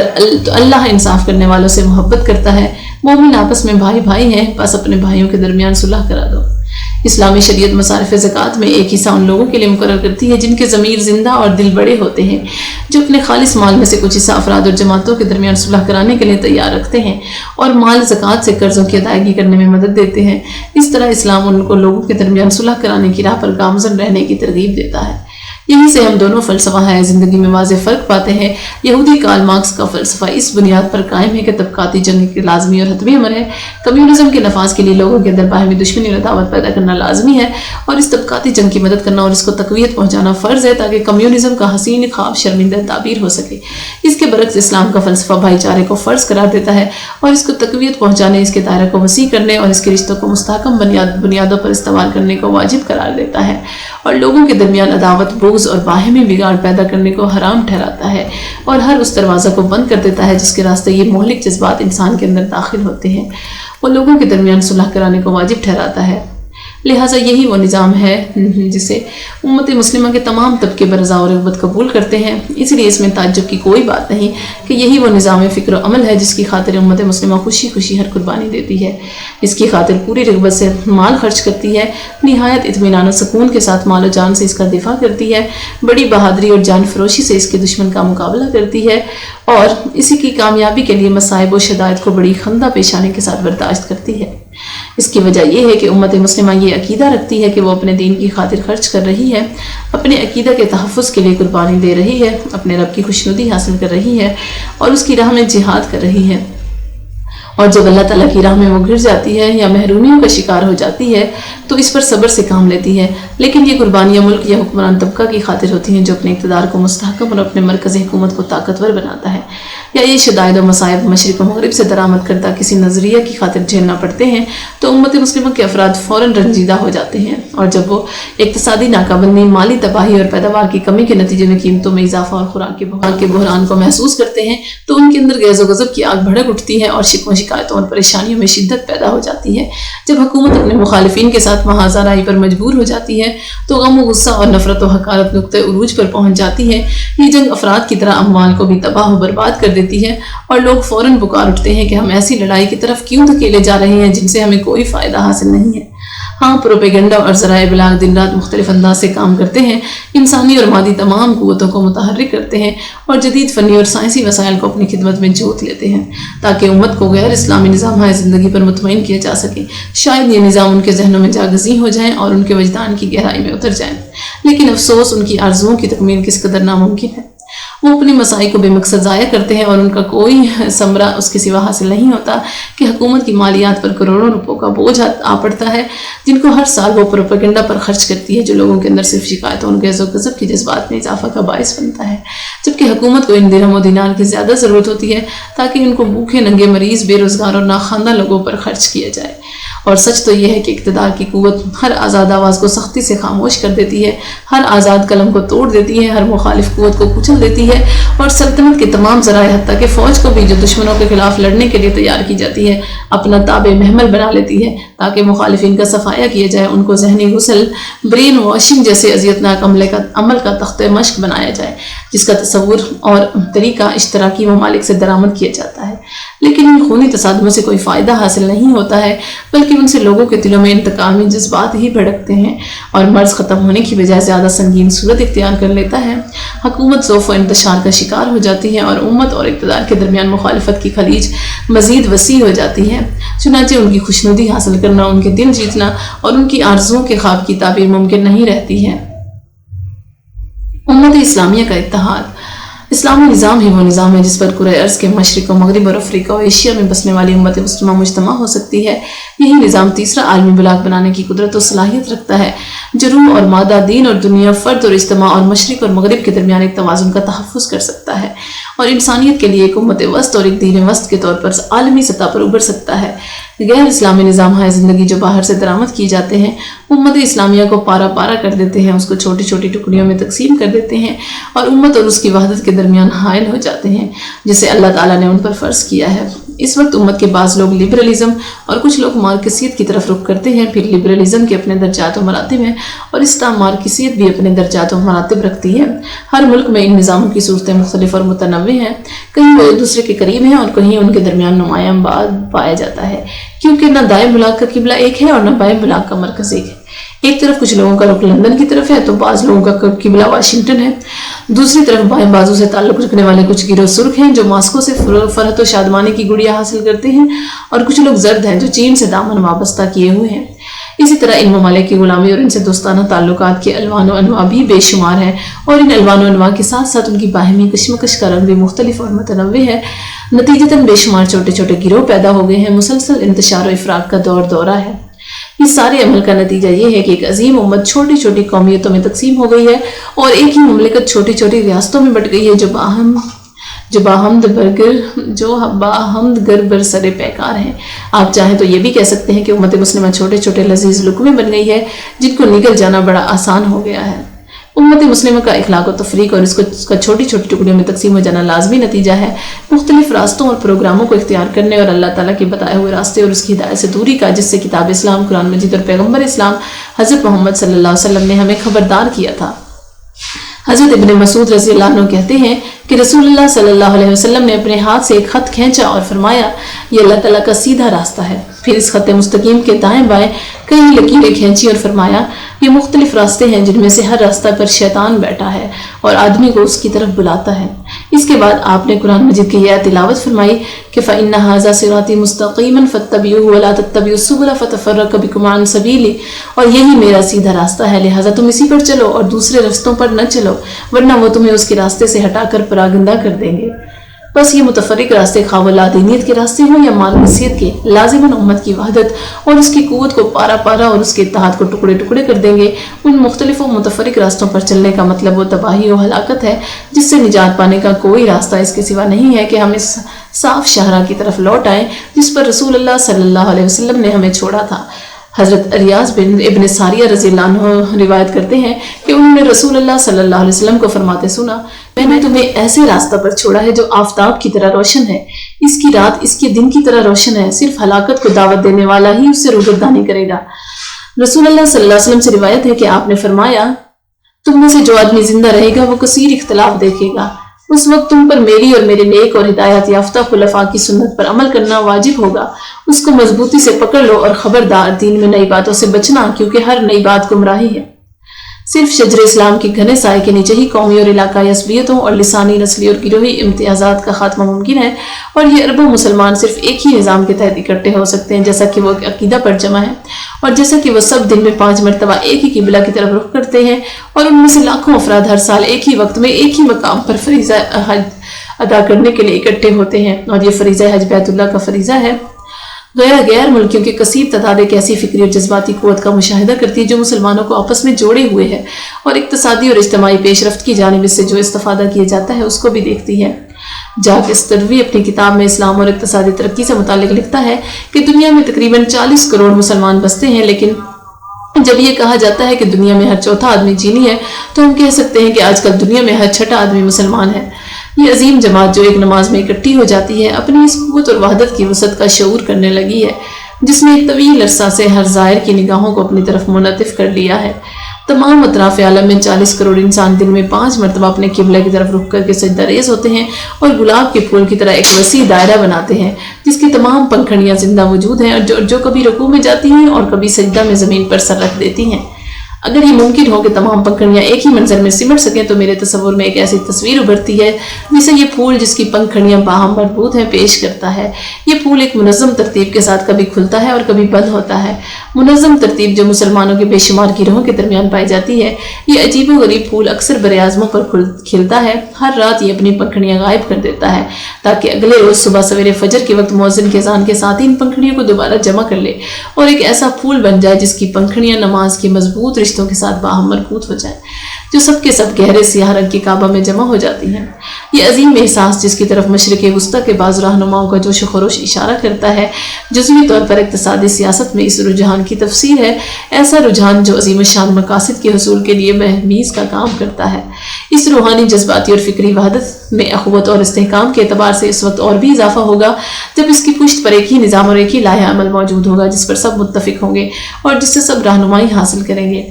وحدت عقیدہ کے بعد دستور العمل کی وحدت وہ قوت ہے جو امت کو ایک بنیان مرصوص بلکہ ایک جسد واحد بنا دیتی ہے اور اس کے اندر افتراق اور تنازع کا سد باب کرتی ہے۔ یہ کوئی آسان اور سادہ معاملہ نہیں ہے کہ 70 یا 80 کروڑ انسان ایک نظام واحد پر اکٹھے ہو جائیں، اس کے قوانین و احکام کے سامنے سر تسلیم خم کر دیں اور اس کے اوامر و نواہی کو مقدس جان کر بجا لائیں، محض اس بنا پر کہ وہ اللہ تعالیٰ کی طرف سے نازل ہوئے ہیں۔ سب سے بڑا استعمار صلیبی استعمار ہے جس نے ماضی قریب میں بڑے بڑے اسلامی ممالک پر حکومت کی ہے تاکہ امت مسلمہ کے تعلیم یافتہ اور منصب قیادت پر فائز افراد اور اسلام میں تفکر و تدبر اور اسلامی نظام اور اس کے احکام کی طرف رجوع کی تڑپ رکھنے والوں کے درمیان حائل ہو کر فکری اور روحانی رکاوٹیں پیدا کر دے، اسلام کی سچی تعلیمات اور اس کی حقیقی ثقافت کو ان کی آنکھوں میں گہرا دے۔ اس صلیبی استعمار کا سلب سے بڑا ہدف یہ تھا کہ امت مسلمہ کسی منہج واحد پر جمع نہ ہونے پائے جس کو وہ مضبوطی سے پکڑے اور کبھی اپنے ہاتھ سے نہ چھوڑے، خصوصاً جب یہ منہج اسلام ہو۔ اس سلسلہ میں استعماری قوتیں جو اسلوب اختیار کرتی ہیں ان میں سے بعض کا ذکر یہاں پر کیا جاتا ہے۔ پہلی، محدود رجحانات پیدا کرنا جو اپنی فطرت کے عین مطابق امت اسلامیہ کے جسد واحد کو چھوٹی چھوٹی قومیتوں، جماعتوں اور ریاستوں میں تقسیم کر دیتے ہیں۔ چنانچہ ملت اسلامیہ آج کئی قومیتوں میں بٹ گئی ہے۔ ایک طرف ترکی کی تورانی قومیت اور شام کی کینکی قومیت ہے، دوسری طرف مصر کی فرعونی قومیت اور عراق کی اشوری قومیت ہے، تیسری طرف عربی قومیت اور بربری قومیت ہے اور چوتھی طرف ایرانی قومیت۔ اسی طرح قومیتوں کا یہ سلسلہ دراز تر ہوتا چلا جاتا ہے۔ دوسرا، مختلف وطنی اور علاقائی نعرے بلند کرنا، مثلاً یہ نعرہ کہ ایشیا والوں کا ہے، اسی طرح افریقہ افریقیوں کا ہے، شام شامیوں کا ہے، مصر مصریوں کا ہے، سوڈان سوڈانیوں کا ہے اور لبنان لبنانیوں کا ہے، وغیرہ وغیرہ۔ تیسرا، ادب، فلسفہ، تعلیم و تربیت، سیاست اور فکر و ثقافت کے دوسرے میدانوں میں باہم متصادم مکاتب فکر پیدا کرنا۔ چنانچہ ادب میں قدیم اور جدید دبستان، ثقافت میں سکوتی اور لاطینی مکتبہ فکر، فلسفہ میں مادہ پرست اور مثال پرست معاشیات اور اجتماعیت میں دایاں بازو اور بایاں بازو، سیاست میں قدامت پسند اور اباحیت پسند ایک دوسرے سے دست و گریبان ہے۔ اس کے علاوہ بھی اختلاف اور تصادم کی کئی صورتیں پائی جاتی ہیں۔ چوتھا، قدیم دینی ثقافت جو حقیقی اور مستحکم قومی ثقافت کی بنیاد ہے، اور جدید ثقافت جس میں عصر حاضر کے تمام علوم و فنون اور آداب کے لیے کافی گنجائش پائی جاتی ہے کہ درمیان خلیج کو وسیع کرنا، تمام ذرائع کو بروئے کار لاتے ہوئے قدیم ثقافت کو زندگی سے خارج کرنے کے لیے کام کرنا اور دنیا کے حالات و واقعات سے آنکھیں بند کر کے اس خلیج کو قائم و دائم رکھنا اور اس کو ایسے مظاہر کے ساتھ نمایاں کرنا جو روشنی اور تاریخی عمل کی راہ میں رکاوٹ ہوں۔ دوسری طرف استعماری قوتیں جدید ثقافت کو عام کرنے، ذہنوں میں اس کو راسخ کرنے اور دلوں میں اس کی محبت پیدا کرنے کے لیے کام کرتی ہیں۔ یہ ثقافت تمام پرانی اقدار کے خلاف نفرت و حقارت کو پروان چڑھاتی ہے، ہر نئی چیز کو عظمت کی علامت کے طور پر دیکھتی ہے، غیبی حقائق کے بارے میں شک و شبہات پیدا کرتی ہے اور اپنے ارد گرد عموماً قومیت، لادینیت اور مادیت کے نظریے کو فروغ دیتی ہے۔ امت میں زندگی اور قوت کی روح کی احیاء۔ اسلامی نظام ہی وہ یگانہ روزگار نظام ہے جو ملت اسلامیہ کے ڈھلتے شباب کو تازگی بخشتا ہے، اس کے بوڑھے عزائم کو زندگی عطا کرتا ہے اور اس کی مردہ تخلیقی قوتوں اور صلاحیتوں کو مہمیز لگاتا ہے، اس میں زندگی کی نئی روح پھونکتا ہے، اس کے رگ و ریشہ میں جرأت و شجاعت کا خون جاری کرتا ہے اور اس کے پورے وجود میں روح قوت اور قوت روح ڈال دیتا ہے۔ اس کی وجہ یہ ہے کہ امت مسلمہ ایک ایسی امت ہے جو اپنی فطرت، اپنے تجربات اور اپنی تاریخ پر ایمان رکھتی ہے، اور یہ ایمان ہی اس کے حسین پیکر کا پہلا نقش اور اس کی تہذیب کا سب سے نمایاں نشان ہے۔ یہ ایمان ہی تھا جس نے ملت اسلامیہ کی تاریخ کی اولین عظیم الشان اور جلیل القدر شخصیتوں کو پیدا کیا اور ایسے ایسے عظیم المثال قائدین کو جنم دیا جنہوں نے زندگی کے بڑے بڑے مارکوں میں فتح و کامرانی کے جھنڈے لہرائے۔ اسی ایمان کی بدولت ملت اسلامیہ نے ملک پر ملک فتح کیے ہیں، قوموں پر حکمرانی کی ہے، سلطنت کسریٰ کو روندا ہے، کیسر کے اقتدار و جبروت کے بالوں پر کاٹے ہیں۔ اسی ایمان کی قوت کے ذریعے سے اس نے مشرق و مغرب میں اپنے جھنڈے نصب کیے ہیں اور لوگوں کو مخلوق کی بندگی سے نجات دلا کر صرف خالق حقیقی کی بندگی کا خوگر بنایا ہے، تنگی رزق کی جگہ کشائش اور فراخی عطا کی ہے اور انسانیت کو ظلم و جور کی بجائے اسلام کا نظام عدل دیا ہے۔ ایمان کی بدولت ہی ملت اسلامیہ عین جالوت، حطین اور منصورہ میں فتح سے ہمکنار ہوئی اور تاتاری فوجوں اور صلیبی یورشوں کے مقابلے میں اس نے فتح و نصرت حاصل کی اور دور حاضر میں استعماری صلیبی جنگوں کے خلاف ثابت قدم رہی، حتیٰ کہ آخری فتح و کامرانی اس کو الجزائر میں نصیب ہوئی، جہاں تقریباً 150 سال تک اغیار کا قبضہ و تسلط رہا اور مسلمانوں کو مغربی تہذیب میں رنگنے اور ان کو عیسائی بنانے کے لیے منظم کوششیں ہوتی رہیں۔ ہر قوم کے لیے ایک ممتاز شخصیت ہوتی ہے اور ہر شخصیت کے لیے ایک خاص کلید ہوتی ہے جس کے ذریعے وہ قوم کو ان مقاصد کے حصول کی ترغیب دیتی ہے جو اللہ تعالیٰ کو منظور ہوتے ہیں۔ جیسے ہر گاڑی کی ایک چابی ہوتی ہے جس کے بغیر نہ وہ حرکت کر سکتی ہے نہ توڑ سکتی ہے۔ امت اسلامیہ کی کلید ایمان ہے، اسی شاہ کلید کے ذریعے وہ معجزانہ کارنامے سر انجام دیتی ہے، مشکلات کو خاطر میں نہیں لاتی اور رکاوٹوں کو پرکاہ کے برابر بھی اہمیت نہیں دیتی۔ لہٰذا اگر امت مسلمہ اپنی آزادی، وحدت و یکجہتی اور ترقی کی راہ پر گامزن ہونا چاہتی ہے، یعنی ایک ایسا انسان پیدا کرنا چاہتی ہے جو اپنی نفسانی خواہش کو کچل دینے کی طاقت رکھتا ہو، مصائب و مشکلات کو برداشت کرنے کا یارہ رکھتا ہو، جو اللہ کی راہ میں اپنا مال خرچ کر سکتا ہو اور اسلام کی سربلندی کے لیے ہر وقت موت کی آرزو رکھتا ہو، تو ایسا ہی انسان ایمان اسلام کے بتائے ہوئے ایمان کے بغیر پیدا نہیں ہو سکتا۔ ہم نے اپنی کتاب درس المکتبۃ الثانیہ میں ان خیالات کا ذکر کیا ہے جن کا اظہار ایک فرانسیسی مورخ اور عمرانیات پر گہری نظر رکھنے والے فلسفی گوستاف لوبوں نے اس امت کی فطرت اور اس پر دین کے گہرے اثرات کے متعلق کیا ہے۔ اگر محض یاد دہانی اور عبرت آموزی کے لیے خاطر ان کلمات کا اعادہ کر دیا جائے تو کوئی مذائقہ نہیں ہوگا۔ وہ لکھتا ہے کہ حضرت محمد صلی اللہ علیہ وسلم کے لائے ہوئے دین کے اثرات تمام مذاہب کے اثرات کے مقابلہ میں کہیں گہرے اور دور رس ہیں۔ مختلف قومیں جو قرآن کو اپنا مرشد و رہنما بنا چکی ہیں، اسی طرح اس کے احکام پر عمل پیرا ہے جس طرح 1400 برس پہلے ان پر عمل ہوتا تھا۔ ہاں، تمہیں مسلمانوں میں زنادقہ اور آزاد منش افراد کی نہایت قلیل تعداد ضرور نظر آئے گی، لیکن ان میں سے ایسے لوگ ہرگز دکھائی نہیں دیں گے جو حرمت اسلام کی تذلیل و توہین کی جرأت کر سکیں، اگرچہ وہ اسلام کی اساسی تعلیمات مثلاً مساجد میں نماز کی ادائیگی، صیام رمضان کی پابندی وغیرہ پر عمل پیرا نہ ہوں۔ مسلمان روزوں کی جملہ احکام کی سختی سے پابندی کرتے ہیں، باوجود یہ کہ ان احکام کی پابندی کی بجا آوری میں انہیں سخت مشقت اٹھانا پڑتی ہے جن کی مثال ان 40 روزوں میں دکھائی نہیں دیتی جن پر عیسائی عمل پیرا ہیں۔ جیسا کہ افریقہ اور ایشیا کے تمام اسلامی ممالک میں جہاں جہاں میں گیا ہوں، میں نے اس جوش و جذبہ اور والہانہ لگاؤ کا مشاہدہ کیا ہے۔ مجھے یہ موقع بھی ملا کہ میں دریائے نیل میں ایک کشتی پر سوار ہوا جس میں چند عرب بھی سوار تھے جن کے پاؤں میں بیڑیاں پڑی ہوئی تھیں اور جن پر مختلف جرائم کے ارتکاب کا الزام تھا۔ یہ وہ لوگ تھے جنہوں نے ہر اجتماعی قانون کو پامال کیا تھا کیونکہ وہ انتہائی سزاؤں سے نفرت کرتے تھے۔ جب میں نے دیکھا کہ وہ اپنے نبی کی تعلیمات کی توہین کی جرأت نہیں کرتے تو مجھے بڑا تعجب ہوا۔ میں نے دیکھا کہ نماز کے وقت ان کی بیڑیاں اتار دی جاتی تھیں تاکہ وہ اللہ واحد القہار کے سامنے سجدہ ریز ہو سکیں اور اس کی عبادت بجا لا سکیں۔ جو شخص مادر مشرق کی حقیقت جاننا چاہتا ہے جسے بہت کم اہل یورپ نے سمجھا ہے، اس کے لیے ضروری ہے کہ وہ اس کے سپوتوں کے دلوں پر اس دین کی بالادستی حکمرانی کو روح کی گہرائی میں جذب کرے اور ان کے دلوں میں دین کے گہرے نفوذ و رسوخ کو سمجھے جس کا بہت کم اثر ہمارے دلوں پر ہوتا ہے۔ اگر یہ دین موجود نہ ہوتا تو اہل مصر انقلاب 1919 عیسوی کے وقت حرکت میں نہ آتے جس سے مصر خون رنگ ہو گیا تھا۔ جو شخص عربوں سے اللہ تعالیٰ کے نام کے ساتھ مخاطب ہوگا، لا محالہ اس کی اس وقت تک اطاعت کی جائے گی جب تک وہ سمجھیں گے کہ ان پر پورے خلوص اور صداقت سے اللہ تعالیٰ کے نام کی بنیاد پر بات کرتا ہے۔ ہر مسلمان یا بے دین سپاہی پر اس ایمان کا احترام لازمی ہے جس کی بدولت عرب ماضی میں دنیا کو فتح کرنے کے قابل ہوئے تھے اور آج بھی اسی دین فطرت کی قوت سے وہ سخت معرکے سر کر سکتے ہیں۔ یہ ہے اس امت کی فطرت اور یہ ہے ابنائے امت میں اسلام کی تاثیر، خواہ وہ سرزمین عرب سے تعلق رکھتے ہوں یا وہ غیر عرب نسلیں ہوں جنہوں نے قرآن حکیم کو اپنا مرشد و ہادی بنایا ہے۔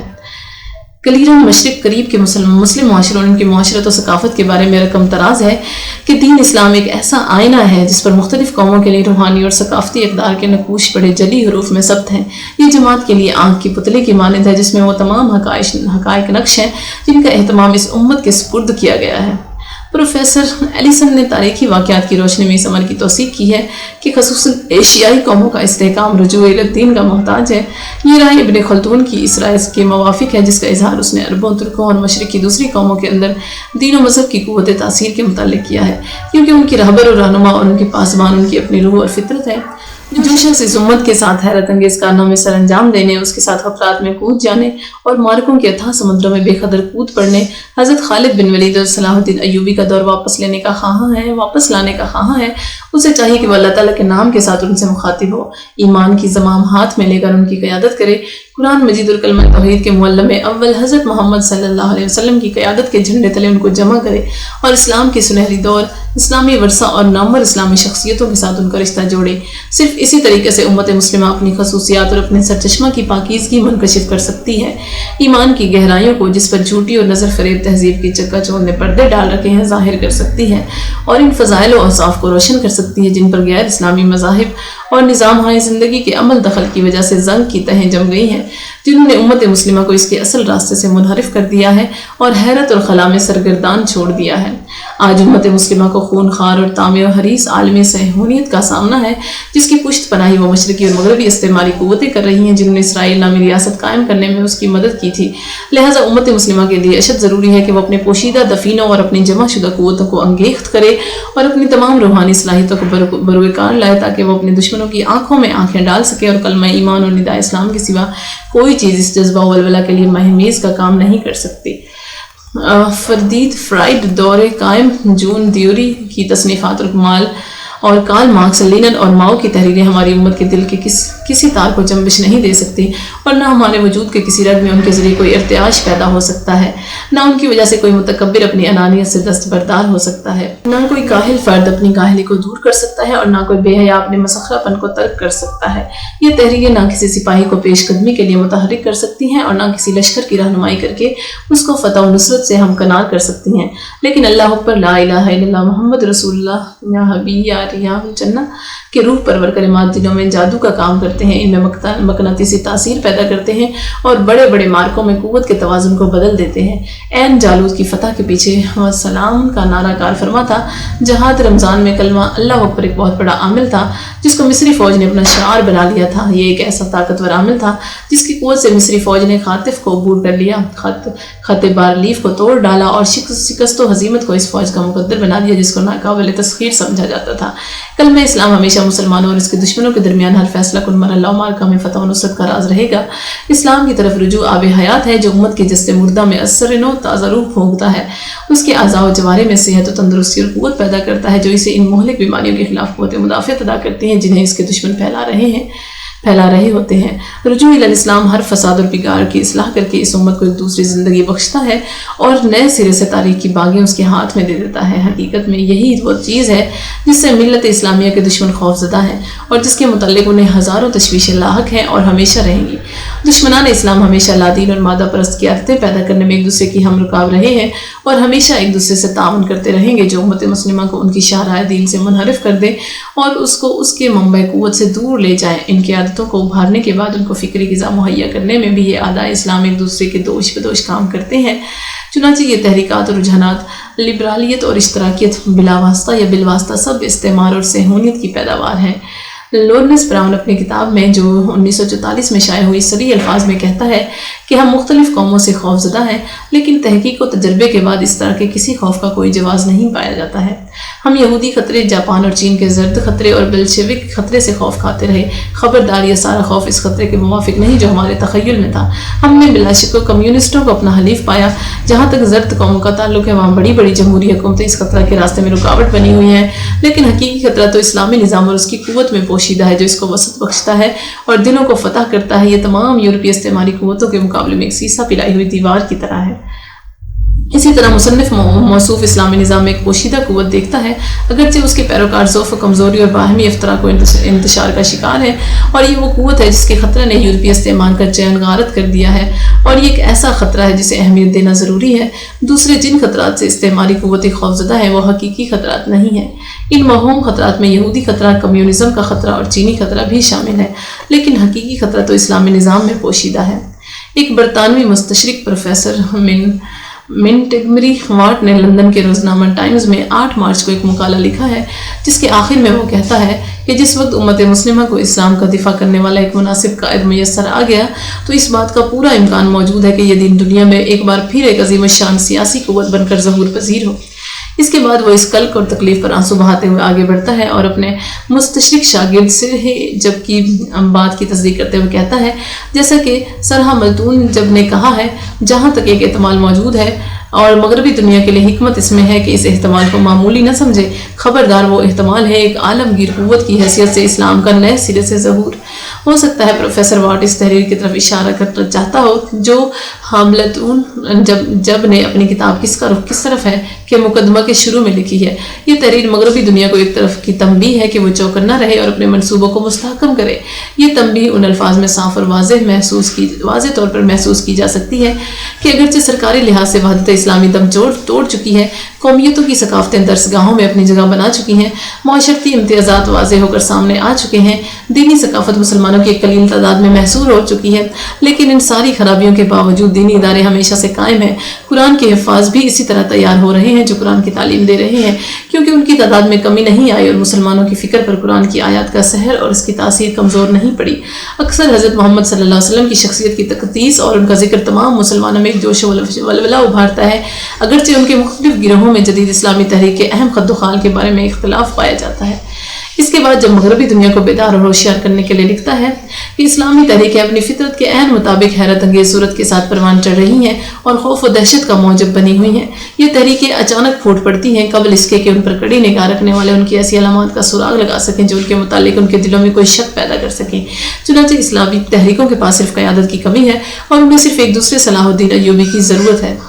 امت کی آزادی اور استحکام کا حصول۔ دوسری خوبی جسے ہم اسلامی نظام کے ساتھ منسوب کرتے ہیں وہ یہ ہے کہ اسلامی نظام امت مسلمہ کی عظمت و جلالت اور مرتبہ و مقام اور اس کی شخصیت و انفرادیت کے حصول کا موجب ہے اور اس کے استحکام و استقلال کو نمایاں کرتا ہے، بلکہ قوموں کے روبرو اس کو ایک معلم اور قائد کا مقام عرفہ عطا کرتا ہے، کیونکہ یہ ان کے سامنے زندگی کی گتھیاں سلجھاتا ہے اور کائنات اور انسان کے مسائل کا ایک جدید حل پیش کرتا ہے، ایک ایسا حل جو لاطین جمہوری نظام میں ناملحدانہ اشتراکی نظام میں موجود ہے، جنہوں نے انسانیت کو تباہی و بربادی کے کنارے لا کھڑا کیا ہے اور اس بدبختی، ہلاکت، قلق و اضطراب اور خوف کو مسلط کر دیا ہے۔ چنانچہ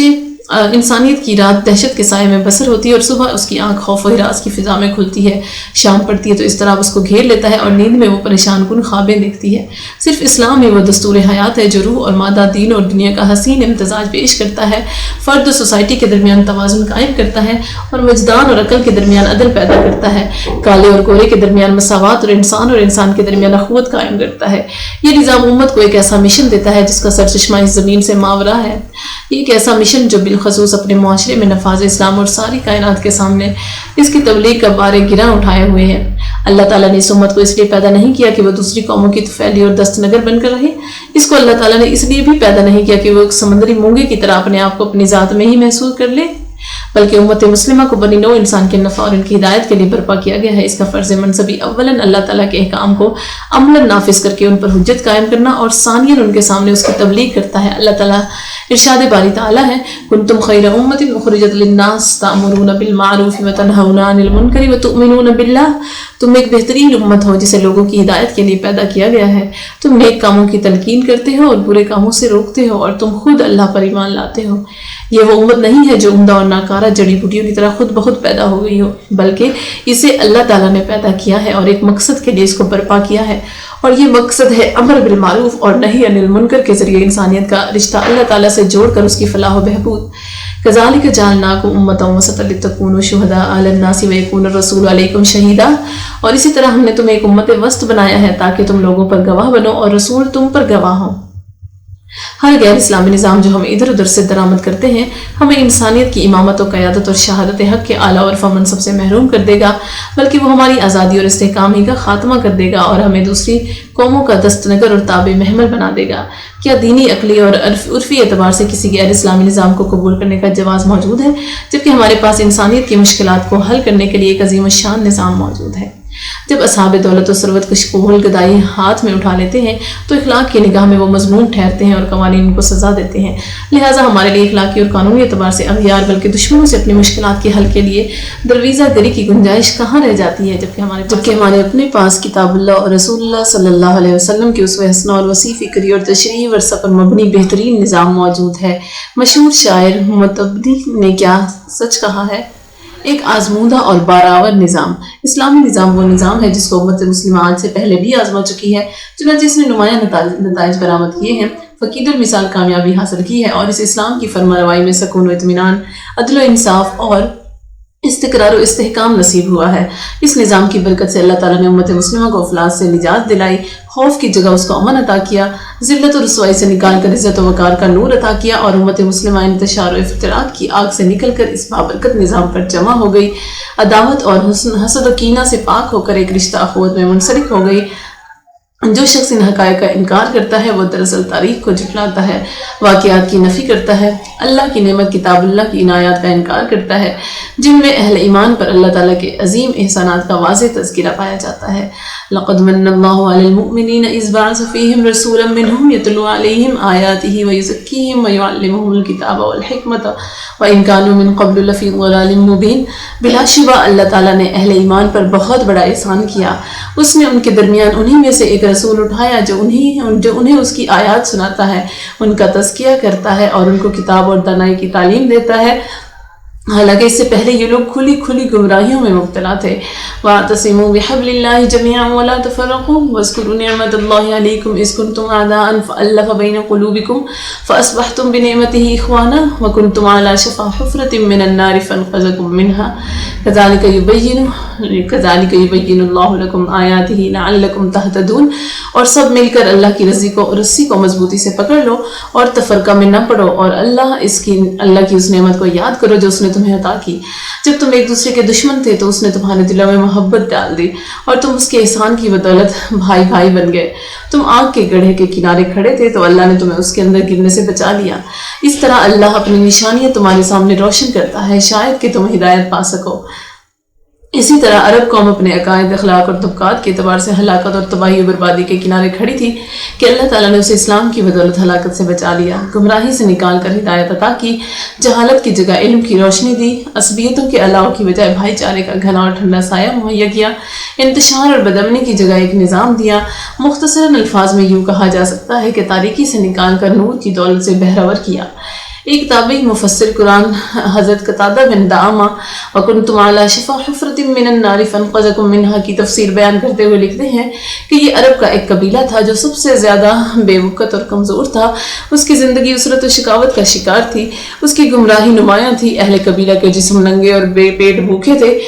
وہ فارس اور روم کی خونخوار بیڑیوں کے درمیان ایک پہاڑی کی چوٹی پر محصور تھے۔ خدا کی قسم اس وقت ان کے ملک میں کوئی ایسی قابل ذکر چیز موجود نہیں تھی جس پر وہ فخر کر سکتے۔ ہر شخص تنگ دستی اور بدبختی کی زندگی بسر کرتا تھا، جو شخص مر جاتا اس کو آگ میں جلا دیا جاتا۔ اس قبیلہ کے لوگوں کے دیے ہوئے ٹکڑوں پر گزارا کرتے تھے اور وہ خود خوراک پیدا کرنے کے قابل نہیں تھے۔ بخدا اس وقت روئے زمین پر ہمارے علم میں کوئی ایسا قبیلہ نہیں تھا جو اس قبیلے سے زیادہ نادار و بے مایہ اور بے حیثیت ہو، حتیٰ کہ اللہ تعالیٰ نے تمہیں اسلام کی دولت عطا کی اور اپنی کتاب کا وارث بنایا، تمہارے لیے جہاد کا دروازہ کھول دیا اور سامان رزق فراہم کیا، تمہیں لوگوں کا حکمراں بنایا۔ آج تم جن نعمتوں کا مشاہدہ کر رہے ہو اسلام ہی کی بدولت اللہ تعالیٰ نے تمہیں عنایت فرمائی ہے۔ بس اپنے رب کی نعمتوں کا شکر ادا کرو، تمہارا رب وہ منعم حقیقی ہے جو اپنے شکر گزار بندوں سے محبت کرتا ہے، اور شکر گزار بندے اللہ کے ہاں بلند مرتبہ و مقام رکھتے ہیں۔ آج مختلف انسانی سماج فقر و افلاس کے خاتمے اور حاجت مندوں کی ضروریات کی فراہمی کے لیے سخت کوشش کر رہے ہیں، لیکن نہ سرمایہ دارانہ معاشرے اور نہ اشتراکی معاشرے اس مقصد کو حاصل کرنے میں کامیاب ہو سکے ہیں۔ اس کے برعکس جب اسلام پر بدری کے احسن عمل ہوا، مسلمانوں کے لیے اس کا سیاسی نظام قائم ہوا، جس کے نتیجے میں ان کو ایک عادلانہ حکومت اور خلافت راشدہ میسر آئی، تو اسلام ذلت آمیز اور رسوا کن فقر و افلاس کا نام و نشان مٹانے میں کامیاب ہو گیا۔ حتیٰ کہ زکوٰۃ ادا کرنے والا شخص حیران و ششدر تھا کہ وہ زکوٰۃ کسے دے، کیونکہ اسلام کا نظام عدل و انصاف اور اس کی نعمت لوگوں پر سایہ فگن تھی۔ بہقی الدلائل میں عمر بن اسید بن عبد الرحمن بن زید بن خطاب سے روایت کرتے ہیں کہ عمر بن عبدالعزیز رحمۃ اللہ علیہ 2.5 برس مسند خلافت پر فائز رہے۔ واللہ ایک آدمی ہمارے پاس بہت سا مال لاتا اور کہتا کہ جس طرح مناسب سمجھو اسے فقراء و مساکین میں تقسیم کر دو، وہ اسی طرح ایک آدمی سے دوسرے آدمی کے پاس جاتا اور یہی درخواست کرتا رہتا، حتیٰ کہ وہ اپنے مال کے ساتھ یہ سوچتے ہوئے واپس لوٹ جاتا کہ وہ یہ مال کسے دے، لیکن اسے کوئی مستحق آدمی نہ ملتا، کیونکہ عمر بن عبدالعزیز نے تمام لوگوں کو غنی بنا دیا تھا۔ یحییٰ بن سعید کہتے ہیں کہ حضرت عمر بن عبدالعزیز نے مجھے افریقہ سے زکوٰۃ وصول کرنے کے لیے بھیجا۔ میں نے زکوٰۃ اکٹھا کی اور زکوٰۃ کی جمع شدہ رقم تقسیم کرنے کے لیے حاجت مندوں کو طلب کیا، لیکن ہمیں کوئی حاجت مند نہ ملا۔ حضرت عمر بن عبدالعزیز نے لوگوں کو غنی بنا دیا تھا۔ حضرت عمر بن عبدالعزیز کے عہد خلافت سے پہلے جو ممالک امیر المومنین حضرت عمر بن خطاب رضی اللہ عنہ کے دور میں اسلامی حکومت اور اسلامی عدل کے ثمرات سے بہرہور ہو رہے تھے، انہوں نے اس خوشحالی کا ایک بہت بڑا حصہ پایا تھا جو اسلامی عدل کی برکت سے تمام اقالیم میں پھیل گئی تھی۔ چنانچہ حضرت معاذ بن جبل رضی اللہ عنہ کو، جن کو رسول اللہ صلی اللہ علیہ وسلم نے یمن کی طرف گورنر بنا کر بھیجا تھا اور جنہیں آپ کے بعد حضرت ابوبکر صدیق اور عمر بن خطاب نے بھی اس منصب پر فائز رکھا تھا، چند ہی برس بعد یمن میں ایک آدمی بھی ایسا نہ ملا جو ان سے زکوٰۃ وصول کرتا۔ چنانچہ وہ امیر المومنین حضرت عمر رضی اللہ عنہ سے مشورہ کے بعد اس مال زکوٰۃ کو حضرت عمر رضی اللہ عنہ کے پاس دارالخلافہ مدینہ میں بھیجنے لگے۔ اسلامی نظام کے زیر سایہ امت مسلمہ ایک بے نظیر خوشحالی اور فراوانی سے ہمکنار ہوئی، جس کا سبب صرف پیداوار میں اضافہ ہی نہیں تھا بلکہ اس کی عادلانہ تقسیم بھی تھی۔ اسلام کی نگاہ میں امت میں دولت و ثروت کی فراوانی کے اندر کوئی خیر اور بھلائی نہیں ہے۔ اگر ایک طبقہ یا بعض طبقے تو اس سے خوب لطف اندوز ہو رہے ہوں اور باقی ساری امت اس سے محروم ہو۔ بہترین علاج وہ ہے جس کو مریض آزما چکا ہو، جس نے بیماری کا خاتمہ کر دیا ہو، اس کو جلد شفا سے ہمکنار کر دیا ہو۔ وہ شخص سب سے بڑا احمق ہے جو ایک مجرب دوا کو چھوڑ دیتا ہے جو کافی مقدار میں اس کے پاس موجود ہوتی ہے اور ایک نئی دوا کی تلاش میں نکل پڑتا ہے جو ایسے افراد کے پاس ہوتی ہے جو اس کی طبیعت اور مزاج سے ناواقف ہوتے ہیں، بلکہ اس کے دین اور اس کی قوم کے دشمن ہوتے ہیں۔ حالانکہ وہ جس دوا کا متلاشی ہے وہ تو خود ان لوگوں کو شفا اور عافیت مہیا نہیں کر سکی جو اس دوا کو تیار کرنے والے ہیں۔ اس کے برعکس یہ دوا ان کی بیماری اور پریشانی میں اضافہ ہی کا باعث بنی ہے۔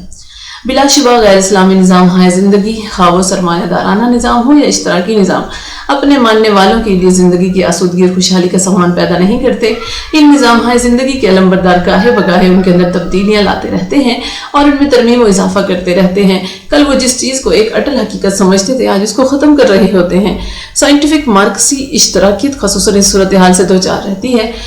جس نے ایک قلیل تعداد کو امت مسلمہ سے پھاڑ کر علیحدہ کر دیا ہے۔ ان نظاموں نے اس کو وہ تقدس و احترام اور دوا مہیا نہیں کیا جس کے آسمانی وحی کے اطاعت شاہ لوگ مستحق ہوتے ہیں۔ پھر چند ہی سال گزرتے ہیں کہ خود ان کے علمبردار بادل خواستہ پرجوش حامیوں کی مخالفت کے باوجود اکثر اصولوں سے مراجعت اختیار کر لیتے ہیں، لیکن پستی کی طرف یہ سفر ضرورت کے جبرن اور فطرت کے تقاضے کے تحت اعداد و شمار کی روشنی میں اختیار کیا جاتا ہے۔ کارل مارکس نے اس جنت کے وجود کا انکار کیا ہے جس کا وعدہ اللہ تعالیٰ نے آخرت میں مومنوں سے کیا ہے اور اس دنیوی جنت کی امید دلائی ہے جو اشتراکیت اس دنیا میں قائم کرتی ہے۔ روس میں مارکسی نظام کو قائم ہوئے نصف صدی سے زیادہ عرصہ گزر چکا ہے، لیکن انسانیت نے ابھی تک اس جنت موعودہ کی کوئی جھلکی نہیں دیکھی۔ وہ کمیونزم کے سائے میں وہ کسی ٹھنڈے جھونکے سے لطف اندوز ہو سکی ہے، نہ آب شیریں کے ایک گھونٹ سے شاد کام۔ اس جنت میں اسے کھانے کو آگ اور پینے کو پیپ کے سوا کچھ میسر نہیں آیا ہے۔ اشتراکیت کے پیروکاروں نے آزادی کی نعمت، انفرادی ملکیت کی نعمت، امن اور روحانی سکینت و طمانت کی نعمت، ایمان باللہ اور ایمان بالرسول کی نعمت اور عالم آخرت کی جنت کی امید و رجا کی نعمت سب کچھ کھو دیا ہے، اور ان کے مقابلے میں پیداوار کی کثرت، دولت کی عادلانہ تقسیم، زندگی کی عیش و عشرت کی توقعات بھی پوری نہ ہو سکیں۔ روس نے انقلاب سے پہلے چند ماہ نئی خوشحال دنیا کی تصویر کے خواب دیکھنے میں گزار دیے اور وہ ہسٹیریائی جوش و خروش اور جنون میں مستغرق رہا۔ لیمن نے اقتدار پر قبضہ کرنے کے فوراً بعد اعلان کیا کہ کمیونزم کا غیر طبقاتی معاشرہ ہمارے ہاتھ لگ چکا ہے اور 6 ماہ سے زیادہ عرصہ نہیں گزرے گا کہ یہ انقلاب سچا ثابت ہوگا، برگبار لائے گا اور اس کی خد و خال واضح ہو جائیں گے۔ لیکن ٹراسٹسکی نے سائنٹیفک اقتصادیات کی تعبیرات کو ایک طرف رکھ دیا اور بڑے جوش و خروش کے ساتھ نئی مطلوبہ دنیا کی تصویر کشی میں اس انداز سے گفتگو کرنے لگا کہ انبیاء علیہ السلام کی پیش گوئیوں سے بھی 4 قدم آگے نکل گیا۔ چنانچہ وہ لکھتا ہے کہ تمام مذاہب کے کاہن ہر وہ بات کہہ سکتے ہیں جو جنت کے متعلق اپنے لیے جائز سمجھتے ہیں، وہ جنت جس کی بشارت وہ عالم آخرت میں دیتے ہیں، لیکن ہم اعلان کرتے ہیں کہ ہم عنقریب انسانیت کو یہ جنت اسی زمین میں عطا کریں گے، اس لیے لازمی ہے کہ ہم اس کے حصول میں کوئی دقیقہ فروگزاشت نہ کریں۔ یہ وہ خاکہ ہے جو ہم اپنے لیے وضع کر رہے ہیں، یہ سب سے بڑا مقصد ہے جس کی خاطر انسانیت نے اپنی پوری تاریخ میں جد و جہد کی ہے۔ چنانچہ وہ جملہ گزشتہ عقائد کی عمدہ اور اچھی باتوں کے بارے میں گفتگو کرتا ہے۔ ٹراسٹسکی نے نئے معاشرے کی تعریف و توصیف کرتے ہوئے کہا ہے کہ اس میں انسان بڑی تیزی کے ساتھ سب سے زیادہ طاقتور، پاکیزہ، ذیشان اور آبرومند بن جائے گا اور ایک عام انسان بھی ارسطو وغیرہ جیسی بلند شخصیات کے مرتبہ مقام پر کھڑا ہو جائے گا۔ لیکن یہ میٹھے اور سہانے خواب جلد ہی منتشر ہو گئے اور لوگوں کو حقیقی ظالموں اور ان کے ظلم و جبر کا سامنا کرنا پڑا۔ ان پر لگاتار قحط اور بحران حملہ آور ہوئے۔ پھر معاملہ خوراک اور لباس کے بحران پر ہی ختم نہیں ہوا، بلکہ اس کے بعد تطہیر سکریننگ کا آغاز ہوا، خونی تالاب تعمیر ہوئے، آزادیوں کو دبا دیا گیا، زبانوں پر تالے ڈال دیے گئے اور لاکھوں کروڑوں افراد اس عملی تطہیر کا شکار ہو گئے، جن میں خود ٹراسٹسکی بھی شامل تھا۔ اس وجہ سے لوگ 2 انتہائی تکلیف دہ مصیبتوں کے شر میں مبتلا ہو گئے، اور یہ 2 مصیبتیں ہیں بھوک اور خوف۔ فَأَذَاقَهَا اللَّهُ لِبَاسَ الْجُوعِ وَالْخَوْفِ بِمَا كَانُوا يَصْنَعُونَ۔ تب اللہ نے ان کے باشندوں کو ان کے کرتوتوں کا یہ مزہ چکھایا کہ بھوک اور خوف کی مصیبتیں ان پر چھا گئیں۔ یہ تلخ تجربہ ان ادیبوں، دانشوروں اور مفکرین کو بھی پیش آیا جو کبھی کمیونزم پر ایمان لائے تھے اور یہ یقین رکھتے تھے کہ کمیونزم انسان کی مشکلات کو حل کرنے کی قدرت رکھتا ہے، اور وہ ان آفات و مصائب کے بھیڑ چڑھ گئے جنہیں سرمایہ دارانہ نظام نے جنم دیا تھا۔ جب انہوں نے اپنی آنکھوں سے نئے مذہب کی فصل اور آثام و اسرار اور منکرات کی صورت میں اس کے ثمرات دیکھے، جن کی وجہ سے انسان کی پیشانی شرم کے مارے جھک جاتی ہے اور جن کے خوف سے بدن پر لرزہ طاری ہو جاتا ہے، تو وہ سرمایہ دارانہ نظام اور اس کے عہد کی رحم طلب نگاہ ڈالتے ہوئے واپس لوٹ گئے اور یک زبان ہو کر پکار اٹھے۔ عجیب بات ہے کہ جمہوری سرمایہ دارانہ نظام میں لوگ کم از کم احتجاج، اظہار ناپسندیدگی اور آہ و فغاں کے ذریعے اپنے دل کی بھڑاس تو نکال سکتے ہیں، لیکن مارکسی نظام کے ظلم و جور کے تحت تو لوگوں کو آہ و بکا اور شکوہ و شکایت کی بھی اجازت نہیں ہے، چاہے کہ وہ کوئی صدائے احتجاج بلند کر سکیں اور کیوں اور کیسے جیسے الفاظ لوگوں کی زبان پر لانے کی جرت کر سکیں۔ چنانچہ اس شخص کے انجام کا اندازہ آپ خود ہی لگا سکتے ہیں جو حرف لا یعنی انکار و ابا زبان سے نکالنے کی جرت کر بیٹھے اور کسی بات سے اختلاف کا اظہار کر دے۔ یہ کیسا دستور زبان بندی ہے تیری محفل میں، یہاں تو بات کرنے کو ترستی ہے زبان میری۔ ایک روز بعض جرت مند لوگوں نے کلمہ لا زبان پر لانے کا تجربہ کرنا چاہا اور اسے عملاً زبان پر بھی لے آئے۔ پھر کیا تھا، ان پر روسی ٹینک چڑھ دوڑے جنہوں نے ان کے شہروں کو نیست و نابود کر دیا اور ان کو بڑی بے دردی کے ساتھ اپنے آہنی پہیوں کے نیچے پیس ڈالا۔ اس کے بعد چیکوسلواکیہ نے ایسا ہی تجربہ کیا، اور جس تجربہ کا سامنا پولینڈ کو کرنا پڑا وہ کوئی سربستہ راز اور بہت دور کی بات نہیں ہے۔ ایک کلمہ آہ مریض کے درد کو کم کر دیتا ہے، اور ظالم کے سامنے ایک مظلوم کی فریاد اگرچہ اس کے دل کی تسکین کا سامان تو نہیں بنتی ہے، تاہم اس کی آتش نفرت کو کسی نہ کسی حد تک ٹھنڈا ضرور کر دیتی ہے۔ اور یہ کوئی تعجب خیز بات نہیں ہے کہ اللہ تعالیٰ نے بری بات کو بآواز بلند کہنا حرام قرار دیا ہے، لیکن اس نے ایک مظلوم فرد کو ظالم کے روبرو غصہ اور شکوہ و شکایت کے ساتھ صدائے احتجاج بلند کرنے کا حق بھی دیا ہے۔ لا يحب الله الجهر بالسوء من القول الا من ظلم وكان الله سميعا عليما۔ اللہ اس کو پسند نہیں کرتا کہ آدمی بدگوئی پر زبان کھولے، اللہ یہ کہ کسی پر ظلم کیا گیا ہو، اور اللہ سب کچھ سننے والا اور جاننے والا ہے۔ مغرب نے فسق و فجور پر مبنی اور دینی اصول و احکام اور اخلاقی قدروں سے عاری سرمایہ داریت اور ملحد اشتراکیت کی لائی ہوئی ہلاکت و تباہی کا مزہ چکھ لیا ہے۔ یہ ناممکن ہے کہ یہ مذاہب فکر و نظر اور نظام ہے زندگی اپنے ملکوں میں تو ناکامی و نامرادی سے دوچار ہوں، اور ہمارے ہاں کامیابی و سرخروئی سے ہم آغوش ہوں، جبکہ وہ ہمارے دین، ہماری اقدار، ہماری شریعت، ہمارے علمی ورثہ اور ہماری تاریخ سے بالکل نابلد اور ناآشنا ہو۔ اگر ہم اس وہم کا شکار ہیں کہ ہم کسی غیر ملکی نظام اور غیر اسلامی دستور حیات کے ذریعے اپنے معاشروں کی مشکلات پر قابو پا لیں گے اور اپنے مسائل کی گتھیاں سلجھا لیں گے، اپنے حالات کے بگاڑ کا علاج کر لیں گے، تو ہماری مثال اس شخص کی طرح ہوگی جو آگ بجھا رہا ہو اور ساتھ ساتھ اس میں لکڑیاں بھی جھونک رہا ہو۔ وہ آگ کی لپکتی زبان کو چند لمحوں کے لیے خاموش تو کر دیتا ہے، لیکن اس کے شعلے پھر اس قدر بلند ہو جاتے ہیں کہ کسی چیز کو بھسم کیے بغیر نہیں چھوڑتے۔ یہ انسان کی کتنی بڑی حماقت ہے کہ وہ ایک مشکل کا علاج کرنے کے لیے کئی نئی مشکلات کو پیدا کرے اور ایک غلطی سے چھٹکارا پانے کے لیے غلطیوں پر غلطیوں کا شکار ہوتا جائے۔ اس وقت اس کی مثال اس شخص کسی ہے جو اپنا قرض بے باک کرنے کے لیے ایک اور قرض کا بوجھ اٹھا لیتا ہے، یا اس کی مثال اس شخص کی مانند ہے جو مرض کا علاج مرض کے ذریعے کرتا ہے۔ ایک دوسرا شاعر کہتا ہے،